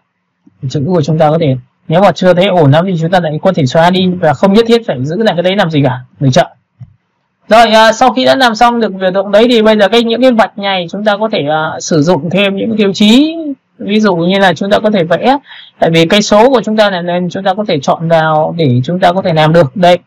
Thì đối với một cái chữ này thì các bạn có thể sử dụng một chiêu thức là Ctrl Shift O, bởi vì nó là nét này. Thì cách biến nét trở thành đối tượng thì người ta sẽ chọn vào offset và người ta chọn vào biểu tượng là biến nó thành cái nét như này. Thì chúng ta có thể chọn vào phần path và chọn vào offset path. Các bạn nhớ nhé. Ctrl Shift O này. Sau khi chọn Ctrl Shift O thì các bạn sẽ chọn vào object, chọn vào path cho tôi và chọn vào offset path. Offset path nó sẽ nhỏ lại. Các bạn có thể thu nhỏ lại để các bạn có thể làm cái chữ của chúng ta theo dạng như thế này. Được chưa? Và trong cái phần này thì các bạn nhớ cho tôi là sau khi tôi chọn xong tôi ấn OK nha, thì cái chữ nét bên trong của chúng ta là một đối tượng thực thi khác biệt. Nên bạn có thể chuột phải ăn group ra và lúc này chúng ta sẽ chọn vào cái bên trong thì chúng ta sẽ chọn nha. Và tôi chọn vào vị trí thứ hai, vị trí thứ ba tôi chọn vào overlay. Ok, và tôi sẽ chọn cái bên ngoài, tôi sẽ chọn cái bên ngoài và tôi chọn cái bên ngoài tôi chọn vào short line, màu sẽ nhẹ hơn. Đây ạ. Alo. Thậm chí là các bạn có thể chọn overlay cũng được. Nhưng mà đấy, tùy theo tính chất để mà các bạn lựa chọn thôi. Tôi sẽ chọn vào đây và tôi chọn vào overlay thử xem một lần nữa. Đấy, màu vẫn sẽ tươi nhỉ. Alo. Các bạn nhìn thấy cái này chưa nhỉ? Rồi, sau đó thì các bạn có thể ấn vào Ctrl Y dài để làm gì ạ? Để chúng ta có thể nhìn thấy toàn bộ cái nét của chúng ta thì chúng ta có thể dịch chuyển. Đây, ví dụ như này, trường hợp này tôi muốn là cái này và cái này nó sẽ phải lui vào trong để cái bố cục chữ của tôi sẽ là chắc chắn hơn thì tôi sẽ chọn vào đây chẳng hạn như này. Tương tự như vậy tôi chọn vào đây và tôi chọn cái này, tôi sẽ ấn vào Ctrl D. Được chưa? Thì nó sát lại Ctrl D, nó sát lại này. Đấy. Thì cái biểu tượng chữ của chúng ta ở dưới đây. Được chưa? Thì cái chữ này đối tượng của chúng ta thì chúng ta tích đúp vào thì nó là một đối tượng bình thường thì chúng ta chọn vào vị trí dịch chuyển sang trái này. Tại vì nó là chữ rồi ok, tiếp theo nha. Thì cái chữ số 8 mà đang hơi xa quá thì tôi có thể tích đúp vào cho nó và tôi sẽ quét qua, giữ phím man và chúng ta sẽ đẩy nó sang trái nha. Đây. Giữ phím man chúng ta kéo đây và tôi tích thẳng vào trực tiếp ở giữa này. Và giữ phím man này. Đấy, thế là chúng ta đã có được cái biểu tượng này rồi. Rồi, sau khi đã lựa chọn xong thì cái biểu tượng chữ này tôi thấy rằng là chúng ta có thể xem xét lại là cái này tôi có thể để cho nó một cái màu trắng. Cái này đang opacity 100. Sau đó thì cái này tôi có thể thu nhỏ lại. Cũng có thể là mình sẽ làm cho nó đơn giản hóa vấn đề đi một tí nữa. Chúng ta sẽ đặt vào đây. Đặt bằng cái chữ của chúng ta một tí. Ok. Rồi chúng ta sẽ cầm này, chúng ta kéo vào đây.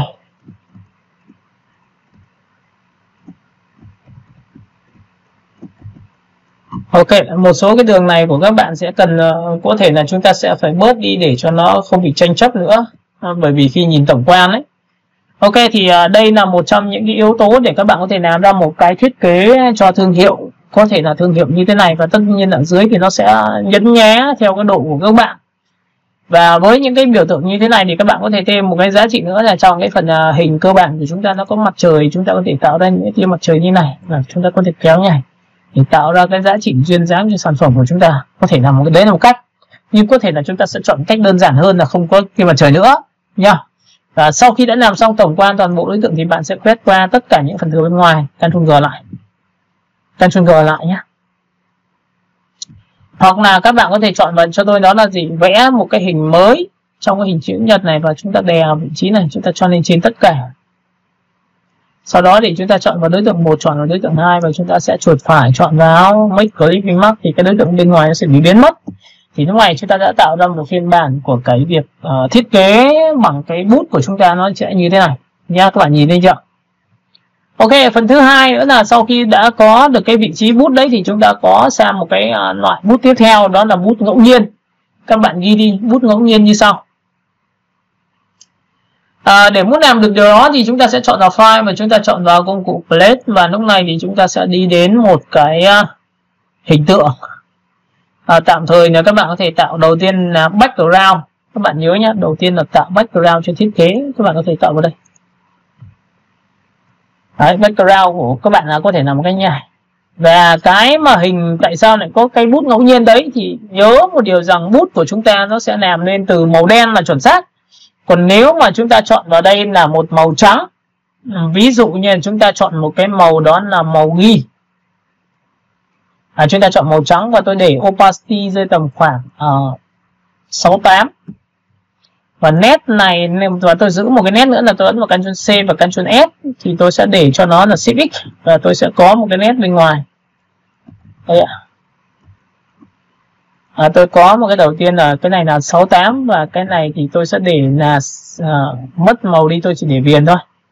Cái viền này thì tôi sẽ để cao hơn, là có thể là 80 hoặc là 86. Alo, cả lớp mình nhìn thấy cái đoạn này của tôi chưa nhỉ? Dạ có thầy. Và chúng ta có một cái bút rất hay, đó là bút nó giống như cái bên Photoshop ấy, nó là cái bút mà bay tung tóe rồi lan tỏa các kiểu ấy, thì người ta sẽ dùng cái này. Các bạn quét qua và chúng ta có một cái hiệu ứng bút cho chúng ta, đó là gì? Tôi tích vào đây, nó sẽ có một cái scanner bút. Đấy, nó giống như bên Photoshop của chúng ta cũng có cái loại bút như này. Nhưng bút này nó hay hơn so với bút của bên Photoshop ở một khía cạnh, ưu điểm là nó lấy được ảnh đưa vào.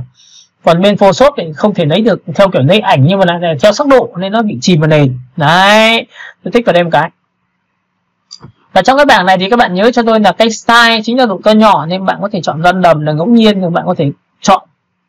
Rồi sau đó thì tôi sẽ chọn vào phần thứ hai nữa là tôi sẽ làm sao? Tôi sẽ chọn vào đây là nhỏ nhất, và tôi muốn giữ một cái vị trí là nó to nhất bằng cái này thôi. Khi tôi kéo này thì nó to nhiều kiểu. Phần thứ hai là bay lên trên bay lên dưới, tôi chọn ngẫu nhiên, và tiếp theo là dồn sang trái và dồn sang phải. Đó, thì các bạn cũng chọn ngẫu nhiên chúng tôi. Rồi sau khi đã lựa chọn xong, và xoay thì không có tác dụng bởi vì lý do đây là hình tròn, các bạn nhớ nhá. Rồi tôi ấn ok, thì lúc này bây giờ tôi có một cái biểu tượng rồi, thì bây giờ cái công cụ bút nó rất hay chỗ như sau. Tôi có thể vẽ một cái bút như sau là bút B, và tôi vẽ vào đây. Đấy, các bạn có nhìn cái hình này của tôi chưa? Alo? Nó sẽ tạo ra to nhỏ.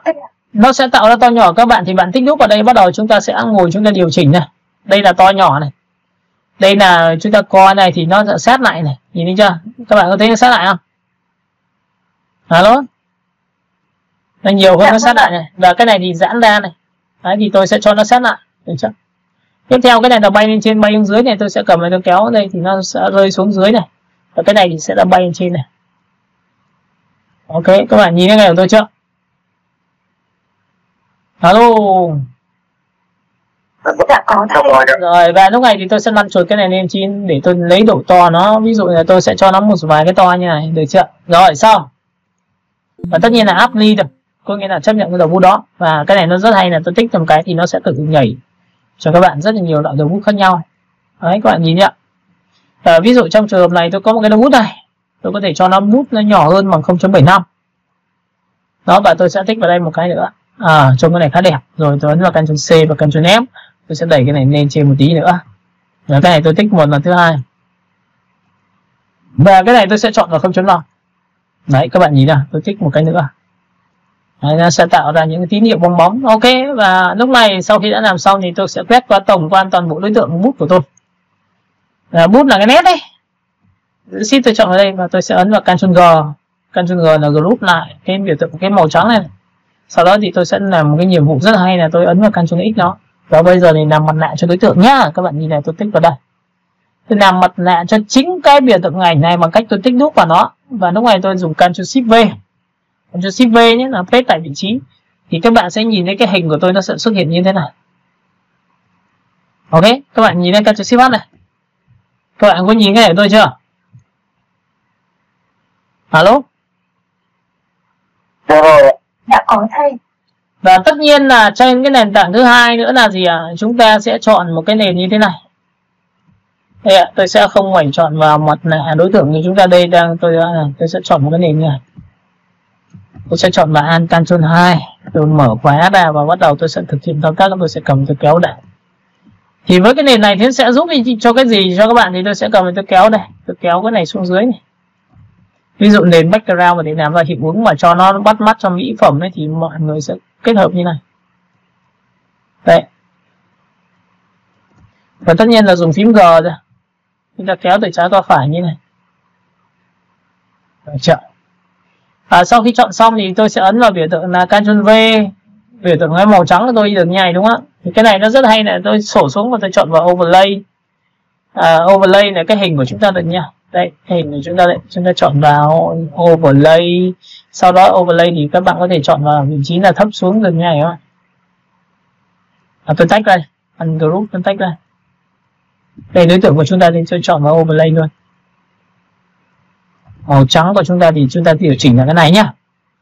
Tôi sẽ chọn một cái nền xanh chuyển sang hồng. Đấy, các bạn có nhìn thấy chuyển xanh sang chuyển sang hồng thì nó sẽ được như này không? Nha, bỏ cái này đi. Cái này của chúng ta nó sẽ có một cái overlay tiếp theo.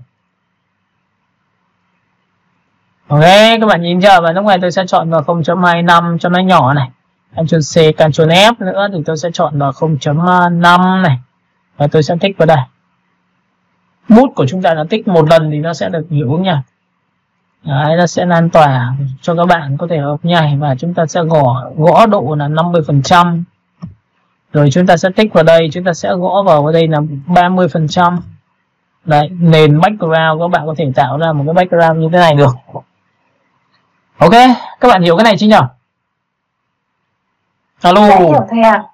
Rồi, cũng tương tự như vậy với những giá trị này thì các bạn có thể tạo cho tôi một cái chữ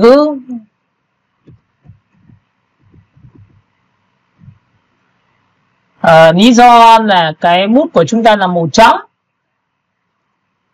và chúng ta được quyền sử dụng thêm những cái hiệu ứng như bút vừa rồi của chúng ta là tôi tích vào đây và tôi bỏ clip đi. Thì các bạn nhớ là bút là màu trắng thì cái này phải là màu đen đúng không? Đúng chưa? Thì lúc này chúng ta chọn vào bút B của chúng ta tích vào đây thì nó lại là một hình tròn này, các bạn nhìn chưa? Đấy, các bạn nhìn chưa? Tích vào đây, tích vào đây, tích vào đây. Đấy, các bạn có nhìn thấy cái chữ của tôi chưa? Thậm chí là các bạn có thể vẽ ra những cái biểu tượng chữ này.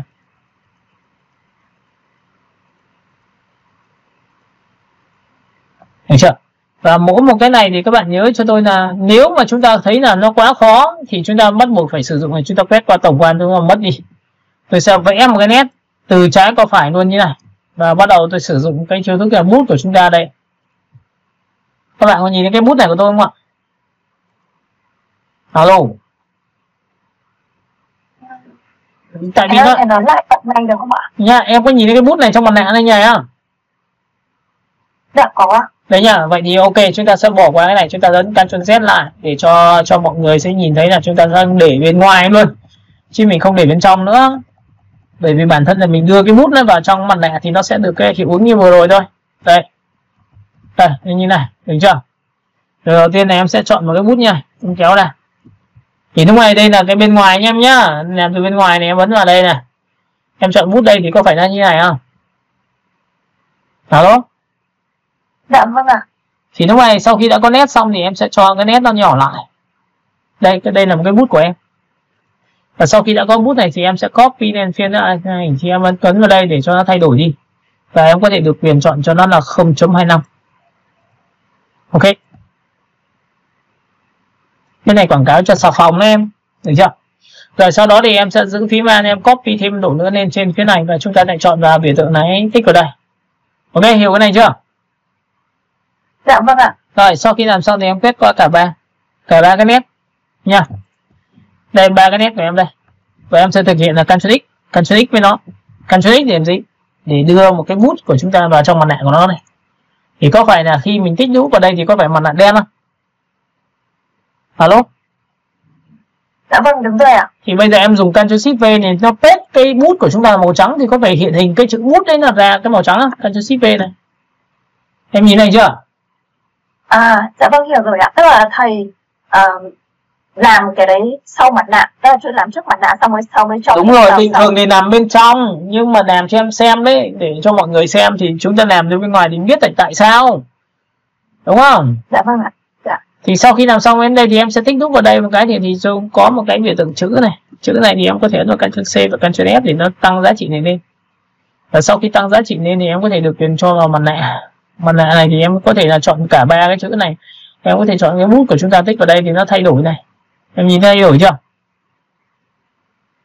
Em có nhìn cái này thay đổi không ạ? Tại vì chúng ta copy 2 cái chữ bút mà. Dạ vâng, đúng rồi. Thì mặt nạ này là cái này là ngẫu nhiên mà chúng ta có thể cầm biểu tượng này, chúng ta có thể kéo ở đây mà. Được chưa? Và cái này thì em có thể được quyền chọn lựa cho nó giá trị là 50% để cho nó mờ đi. Và em có thể tích vào đây thì lại là thay đổi một cái kiểu mới và chúng ta sẽ copy rồi. Được chưa? Ok, với cái cách mà chúng ta biến lên cái đầu bút đấy thì chúng ta cũng đã từng học về một cái biểu tượng là chúng ta có thể tạo ra một cái hình như thế này. Và cái hình này thì các bạn để ý cho tôi là tôi sẽ chọn vào Effect, tôi sẽ chọn vào biểu tượng là biến nó thành bông hoa, là có thể là như này. Và các bạn sẽ nhìn thấy là tôi sẽ biến bông hoa. Đó. Mọi người có nhìn thấy bông hoa này không ạ? Dạ có thầy ạ. Rồi sau khi đã có bông hoa xong thì các bạn cũng tương tự như vậy là tôi sẽ gõ vào đây giá trị rơi tầm khoảng 30. Hoặc là các bạn có thể chọn cho tôi giá trị là khoảng 40. Sau đó thì các bạn sẽ chọn cho tôi là Ctrl C và Ctrl F Shift. Thì cái này tôi sẽ gõ về là 80%. Và sau khi tôi chọn xong thì quét qua cả hai. Và cái này thì tất nhiên là tôi sẽ đưa vào công cụ bút của tôi rồi. Bút của tôi lúc này thì tôi sẽ ấn vào đây để bút của chúng ta là chọn cái này. Đấy, sau khi làm xong thì tôi ấn OK và tự khắc tôi có được điểm này đã xong. Đây. Và sau khi xong rồi thì bây giờ tôi sẽ làm nhiệm vụ nhé. Ví dụ như đây này, các bạn nhìn thấy cái bút này, chữ này chưa? Chúng ta có thể copy thẳng trực tiếp ra ngoài này và xóa bỏ toàn bộ tất cả những cái biểu tượng ở trong cái mặt nạ đi. Để làm gì? Để chúng ta lấy một cái nét định hình bên ngoài đấy. Chúng ta sẽ xóa hết toàn bộ này.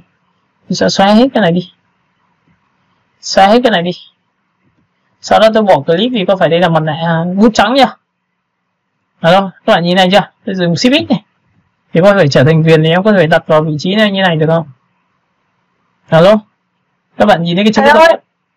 Dạ, cho em hỏi ạ. Nói đi.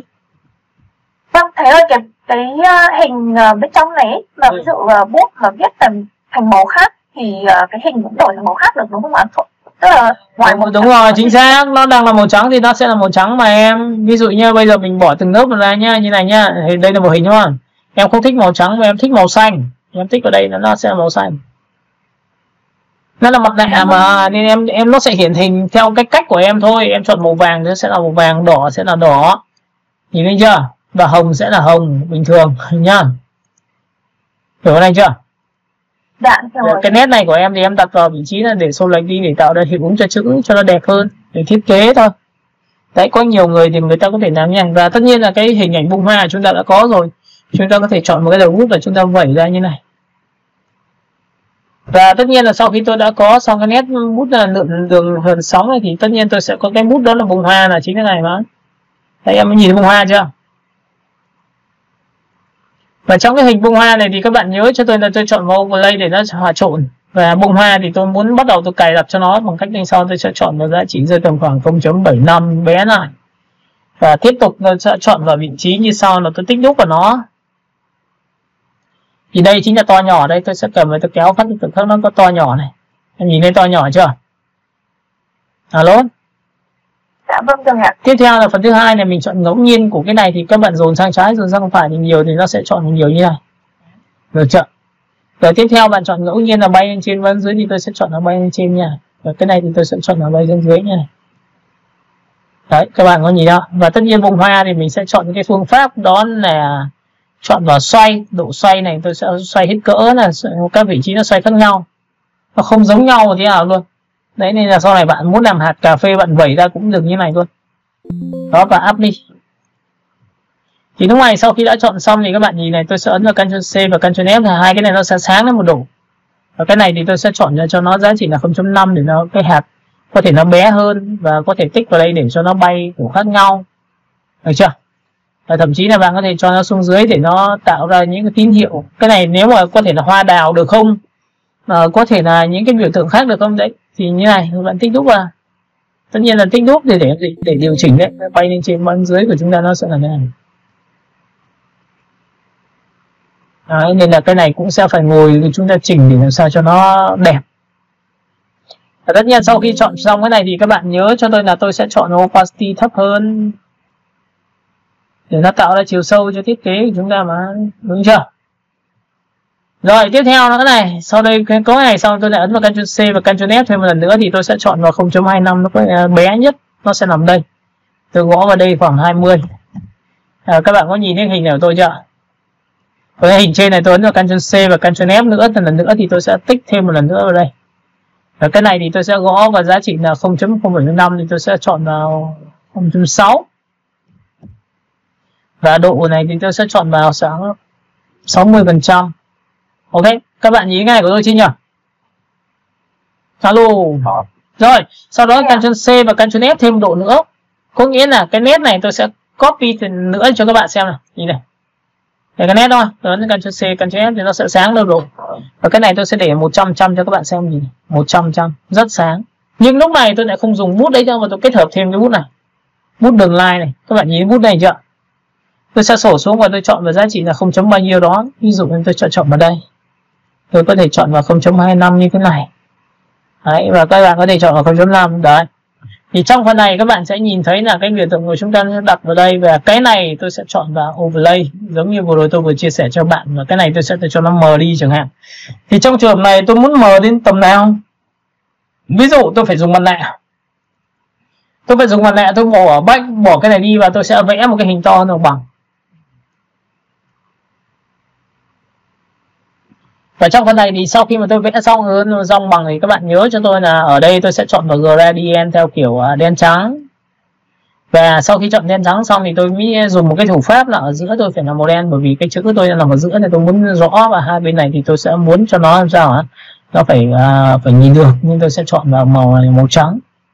Các bạn có nhìn thấy tôi đang điều khiển nó chưa? Nhìn này chưa? Alo? Dạ có thấy em ạ. Rồi, và sau khi đã lựa chọn xong cái vị trí này thì tôi thoát ra khỏi cái mặt nạ. Và lúc này thì các bạn biết rồi là cái biểu tượng màu xanh, màu trắng này thì ok. Ví dụ bạn chọn overlay này. Sau đó bạn chọn cho tôi một cái nét nó to lên này. Ví dụ thế. Còn cái chữ dưới này nhìn nhá. Rồi chữ dưới của chúng ta này, tôi kiểm tra cái này là tí. Cái này đang là màu xanh thì tôi sẽ để một cái màu trắng cho các bạn. Hoặc là nếu mà bạn để màu xanh như này thì bạn có thể dùng hòa trộn là theo kiểu màu sắc, xem cái nào nó hợp lý, nó có thể đẹp xấu, nó có thể color đó, cũng có thể là hơi tí xanh này thì các bạn có thể chọn cái này đặt vào đây.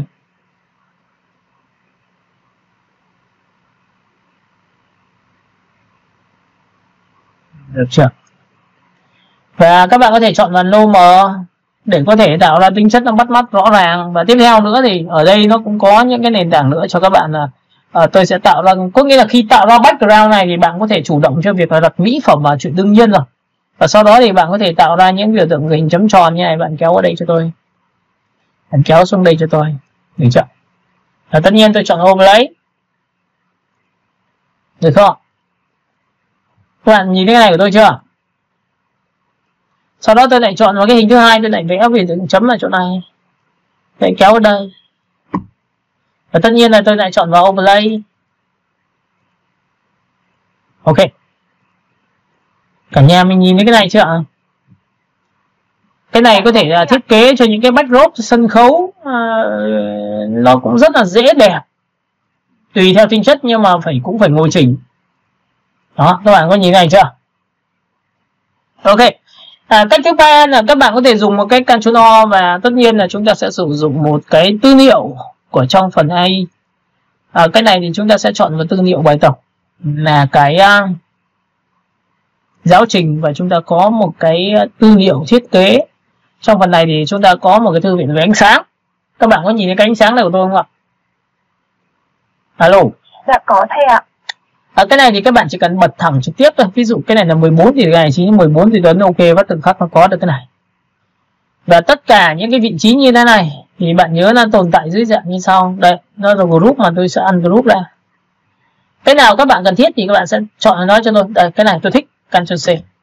Sau đó sang bên này thì tôi sẽ làm sao? Tôi không thích dùng những cái tia sáng kiểu như này nữa, tôi bỏ đi. Và tất nhiên tôi bỏ đi nha, đúng không ạ? Và lúc này tôi ấn vào Ctrl V thì thư viện nó cũng giúp cho các bạn làm những cái thiết kế như này được. Được chưa? Và cái này thì các bạn nhớ cho tôi là phải cho xuống dưới rồi, cho dưới tất cả này.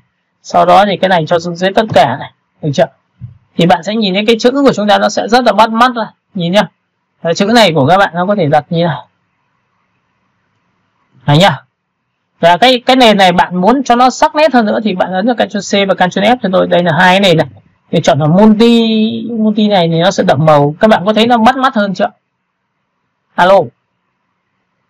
Dạ vâng ạ. Bản thân của cái việc hòa trộn ấy thì sắc độ của nền nó rất quan trọng. Có nhiều người thì làm đúng kỹ thuật rồi, nhưng mà muốn tội cái nền nó bị sáng quá thì cũng vứt, mà đậm quá thì cũng vứt. Nên chính vậy mà chúng ta phải thử nghiệm rất là nhiều tiêu chí. Ví dụ chỗ này không thích thì chúng ta lại bỏ qua, được chưa? Và lúc này chúng ta chỉ cần chọn là file, chúng ta sang bên này chúng ta sẽ chọn một cái khác, ví dụ chọn cái này Ctrl C, sau sang bên này thì Ctrl V như này này. Đây là những cái thứ mà nó rất là quan trọng. Mắt sáng đấy, làm chữ kiểu tung tóe rồi. Cái này thì các bạn có thể giảm độ đi, ví dụ overlay cái này được không? Overlay này thì nó sẽ tươi màu nha, và cái này thì của các bạn sẽ đặt vào đây. Đấy, ví dụ thế. Cái này nó sẽ thuộc về phần nhấn nhá của thiết kế, là các bạn có thể chọn vào đây Ctrl C, sau đó thì bạn đặt vào đây.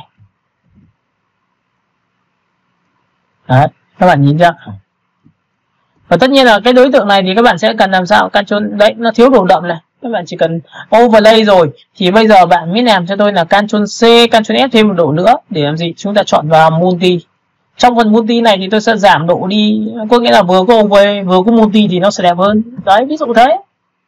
Đấy cũng là cái cách điều chỉnh thôi. Tôi sẽ chọn vào đây này. Đối tượng dưới thì chúng ta sẽ dùng cái gì? Đấy, tôi sẽ cầm đối tượng này tôi kéo ra ngoài cho các bạn. Và đối tượng này là chính là cái hình của chúng ta thì chọn vào màu trắng luôn. Sau màu trắng xong thì nó sẽ hòa trộn nó tốt rồi thì chúng ta bắt đầu mới chọn vào cái chữ đối tượng chữ này. Đó, các bạn nhìn chưa? Nó dễ chịu ngay. Và tiếp theo là cái biểu tượng này thì các bạn có thể đặt lên trên đây, giống như tôi đã chia sẻ là thì mình đâu có phải dùng cái đấy đâu, mình dùng cái này mà. Cho shift ngọc trên bên trái đấy. Đấy, các bạn có thấy là tín hiệu của chúng ta sẽ tốt hơn chưa? Alo. Vâng ạ. Và lúc này thì có rất là nhiều người bảo là thầy ơi, nhưng mà em muốn rằng cái này nó phải là theo kiểu tông trắng trắng như này thì có được không? Đấy, các bạn đã bao giờ dùng tư liệu của cái này mà biến hình đen trắng chưa? Đây nhá, nhìn này. Vậy thì để muốn làm được điều đấy thì người ta thử một cái cách như sau. Một là chúng ta chọn vào overlay và chúng ta chọn vào phần gì edit, chúng ta chọn vào color và chúng ta chọn vào grayscale. Các bạn có nhìn cái này của tôi chưa? Alo. Dạ vâng ạ. Và sau khi chọn grayscale thì các bạn sẽ gặp một cái vấn đề nó như này, có đúng không? Vậy thì người ta có cách nào không ạ? Vậy thì tôi sẽ chọn cho bạn xem một cái vị trí như sau là chúng ta đã biết về mặt nạ rồi thì chúng ta thử một cái cách nữa là chúng ta vẽ qua đây cho tôi. Và cái này thì các bạn lưu ý cho tôi là khi mà tôi chọn vào đây là một cái nền màu đen, tôi cho xuống dưới tất cả. Màu đen này thì tôi sẽ chọn vào đen xì này, cho xuống tất cả. Sau đó cái hình này của các bạn thì tôi sẽ dùng phím là Ctrl X và tôi sẽ đưa vào trong mặt nạ cho nó thử xem có được không. Đây, tôi sẽ chọn vào mặt nạ của chính cái màu đen và dùng Ctrl Shift V thì lúc này cái này bị thủng này, nên nhìn tôi ấn clip này, nhìn chưa, thì tôi ấn vào đây. Sau khi mà tôi chọn vào đây thì sau này nó sẽ đảo ngược lại cho các bạn, và tôi sẽ tích vào đây, thoát lệnh ra, thì cái này là màu đen mà, thì các bạn nhìn này, tôi sẽ cho lên trên tất cả này. Đó, các bạn nhìn nha. Và cái này nó tại sao lại dùng color dock này nha, và tại sao phải dùng làm sáng ảnh này, thấy chưa, đây ạ. Xem có được không? Vậy tại sao nó không được? Bởi vì nó nằm ở bên trong của các bạn đây. Bên này nó đã sử dụng quá nhiều những cái hiệu ứng bên trong này. Đối tượng này khi mà chúng ta sử dụng nhá, các bạn nhìn này, nó đang tích nút vào này. Chúng ta muốn biết được nó làm được cái gì thì chúng ta phải phân tích này, chúng ta tích vào đây. Những cái này đối tượng của chúng ta tích sâu vào. Đây nhá, đây là một hình này. Các bạn có nhìn thấy hình này của tôi chưa? Đây, hình này thứ hai này. Các bạn nhìn không? Nó đang dùng hòa trộn làm sáng ảnh này. Còn cái này là giữ hòa trộn normal này, cái này tất cả những giá trị của tôi tích nút vào đây. Nhìn chưa?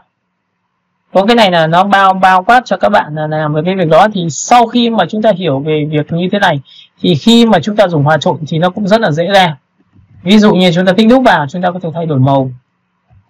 Đó, thì tùy theo tính chất. Ví dụ như chúng ta chọn vào đây là một cái màu đen thì cái hình này chúng ta sẽ tích nút, nó sẽ là đây.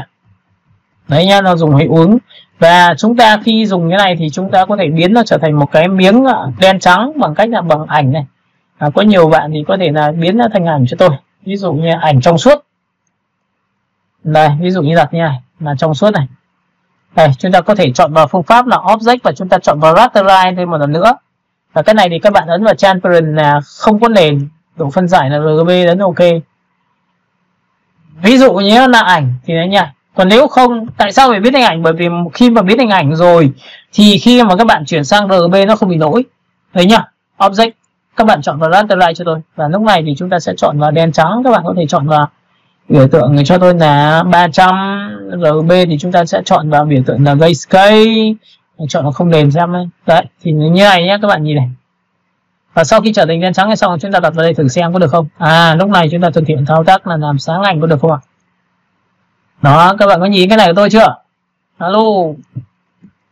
Dạ có thầy ạ. Đấy, thấy chưa? Thì các bạn có thể sử dụng những cái chiêu thức mà theo cách như vừa rồi tôi vừa chia sẻ cho các bạn. Đó. Và tất nhiên là trong quy trình khi mà trong cái phần này nó có quá nhiều những cái hiệu ứng để chúng ta có thể nhấn nhá thiết kế được thì chúng ta cứ lấy vào và nó sẽ giúp ích cho các bạn. Ctrl C. Sau đó sang bên này thì các bạn ấn vào Ctrl V giúp tôi như này. Thấy chưa?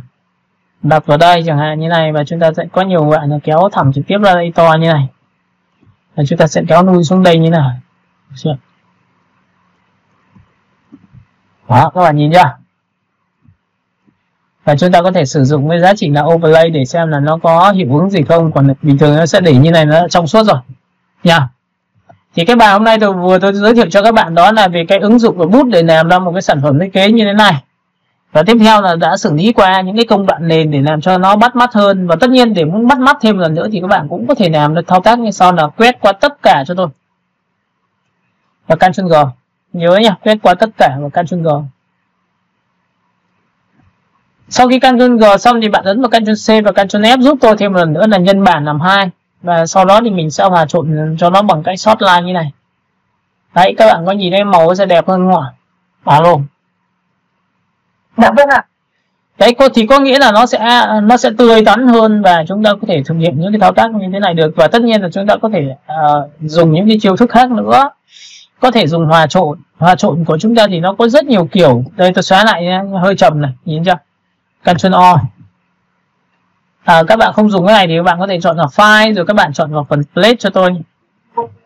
Thì trong cái phần mà thiết kế của chúng ta nó có rất nhiều kiểu. Trong cái phần hình ảnh của các bạn cũng tương tự như vậy, sử dụng hệt như trong Photoshop. Các bạn có thể chọn vào thư viện ảnh, sau đó các bạn sẽ chọn vào background. Được chưa? Ok, và sau khi chọn background xong thì bạn sẽ chọn vào texture cho tôi. Thì ở đây nó cũng có những yếu tố là các bạn vẫn dùng được như bình thường.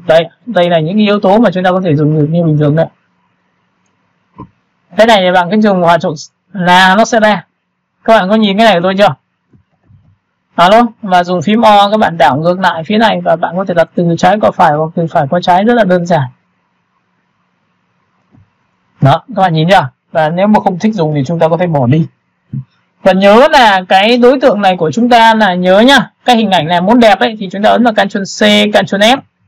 Sau đó chúng ta hòa trộn làm sáng ảnh, được chưa? Sau đó chúng ta ấn vào Ctrl C và Ctrl F, chúng ta sẽ hòa trộn làm multi. Được chưa? Các bạn có nhìn thấy cái màu của tôi chưa? Và tất nhiên hai cái đối tượng này thì tôi sẽ gõ vào đây là 50%. Ok. Các bạn nhìn chưa? Lúc này chúng ta sẽ có 3 sắc độ để cho chúng ta lựa chọn, nhưng ít nhất thì chúng ta áp dụng được Photoshop sang rất là dễ dàng. Và đây chính là cái bài. Và cái này là bút ngẫu nhiên. Các bạn nhìn thấy bút ngẫu nhiên chưa? Vẽ ra như này nhưng mà vẽ qua mặt nạ. Tiếp theo là chúng ta thiết kế background. Thiết kế background và có thể kết hợp thêm giá trị đó là thư viện. Được chưa? Và các bạn lưu ý cho tôi là tất cả những giá trị bút của chúng ta thì nó đều áp dụng. Thì buổi sau tôi sẽ dạy cho các bạn một chiêu thức làm về ảnh nha, với những sản phẩm như thế này. Được chưa? Ctrl S ạ. Chúng ta sẽ lưu lại trong cái phần này về thiết kế của chúng ta. Chúng ta chọn vào đây, chúng ta chọn vào giáo trình, chúng ta chọn vào bài. Không, tôi sẽ chọn vào ổ này và tôi sẽ lưu xuống luôn ở trong cái phần thiết kế của chúng ta luôn. Chúng ta sẽ chọn vào điện thoại.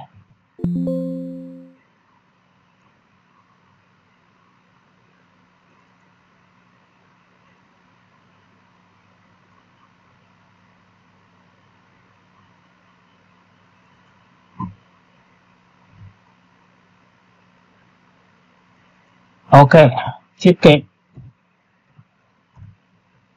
Đó, ok, các bạn nhìn thế này chưa nhỉ? Dạ có thầy ạ. Và tất nhiên là để muốn đẹp được thì tất nhiên là chúng ta sẽ phải ngồi, chúng ta phải trau chuốt, chứ chả có lý do thì không trau chuốt cả, đúng không? Thực ra cái này nó sẽ không sâu bằng cái Photoshop được, nhưng mà ít nhất thì nó vẫn làm được những cái tiêu chí cho các bạn có thể làm như này. Và tất nhiên là các bạn sẽ phải khi làm thì các bạn sẽ phải cắt riêng biệt ra để sau này khi mà biết đâu được chúng ta còn có những cái nền tảng chúng ta thiết kế những cái khác nữa cơ mà. Nhá. Alo. Alo. Dạ em nghe thầy. Ok, có bạn nào có khúc mắc gì không ạ? Hôm trước chúng ta đã xem về cái bút rồi đúng không? Thì đấy là dạng đầu tiên khi chúng ta học lý thuyết, sau đó thì chúng ta lại phải đi tìm tư liệu, sau đó để chúng ta lại thiết kế ra một sản phẩm khác. Có liên quan cái bút mà của chúng ta. Chúng ta có add bút, chúng ta sẽ có bút ngẫu nhiên. Bút ngẫu nhiên thì hôm nay tôi đã cho các bạn xem, buổi sau tôi sẽ quảng cáo cho một số sản phẩm như là có thể là nước hoa, hoặc là một số sản phẩm liên quan đến có thể là những tín hiệu bây giờ hiện tại đồ ăn đồ uống các thứ đấy thì nó có tỏi hành bay các thứ thì nó có thể làm được đấy nhá. Alo. Alo, cả lớp mình có câu hỏi gì không nhỉ? Dạ không thầy ạ. Và nhớ là những cái biểu tượng này khi thiết kế thì bạn phải thiết kế đồng bộ. Có nghĩa là khi mà bạn làm về một cái banner thì bạn thiết kế như này, nhưng poster thì bạn cũng phải tông màu như thế này với những thương hiệu như này. Bởi vì khi người ta thiết kế thì ngoài đấy giá trị là người ta thiết kế trên web, thì hai là người ta có thể thiết kế poster, thứ ba là thiết kế standee, và nó phải cùng với cái nhận diện thương hiệu đấy thì nó mới ra tính chất của các bạn được. Các bạn hiểu cái này chưa nhỉ? Dạ vâng ạ. Ok. Còn bạn nào có ý kiến gì nữa không nhỉ? Cả nhà ơi. Ok, nếu mà không có ý kiến gì thì mình sẽ render nhá. Sau đó mình sẽ gửi lại cho các bạn nhá. Dạ vâng ạ. Ok, nhớ xem lại bài này và chúng ta lại làm một cái thương hiệu là có thể là cho đồng hồ, cho điện thoại, rồi cho giày da, túi da, cho nước hoa, nhưng là làm hoàn toàn trực tiếp là tôi yêu cầu là phải trên giá trị đó là phiên bản của cái làm Illustrator chứ không làm Photoshop nhá, để chúng ta nâng cao trình độ là làm thế nào để cảm giác như là chúng ta làm trên Photoshop nhá.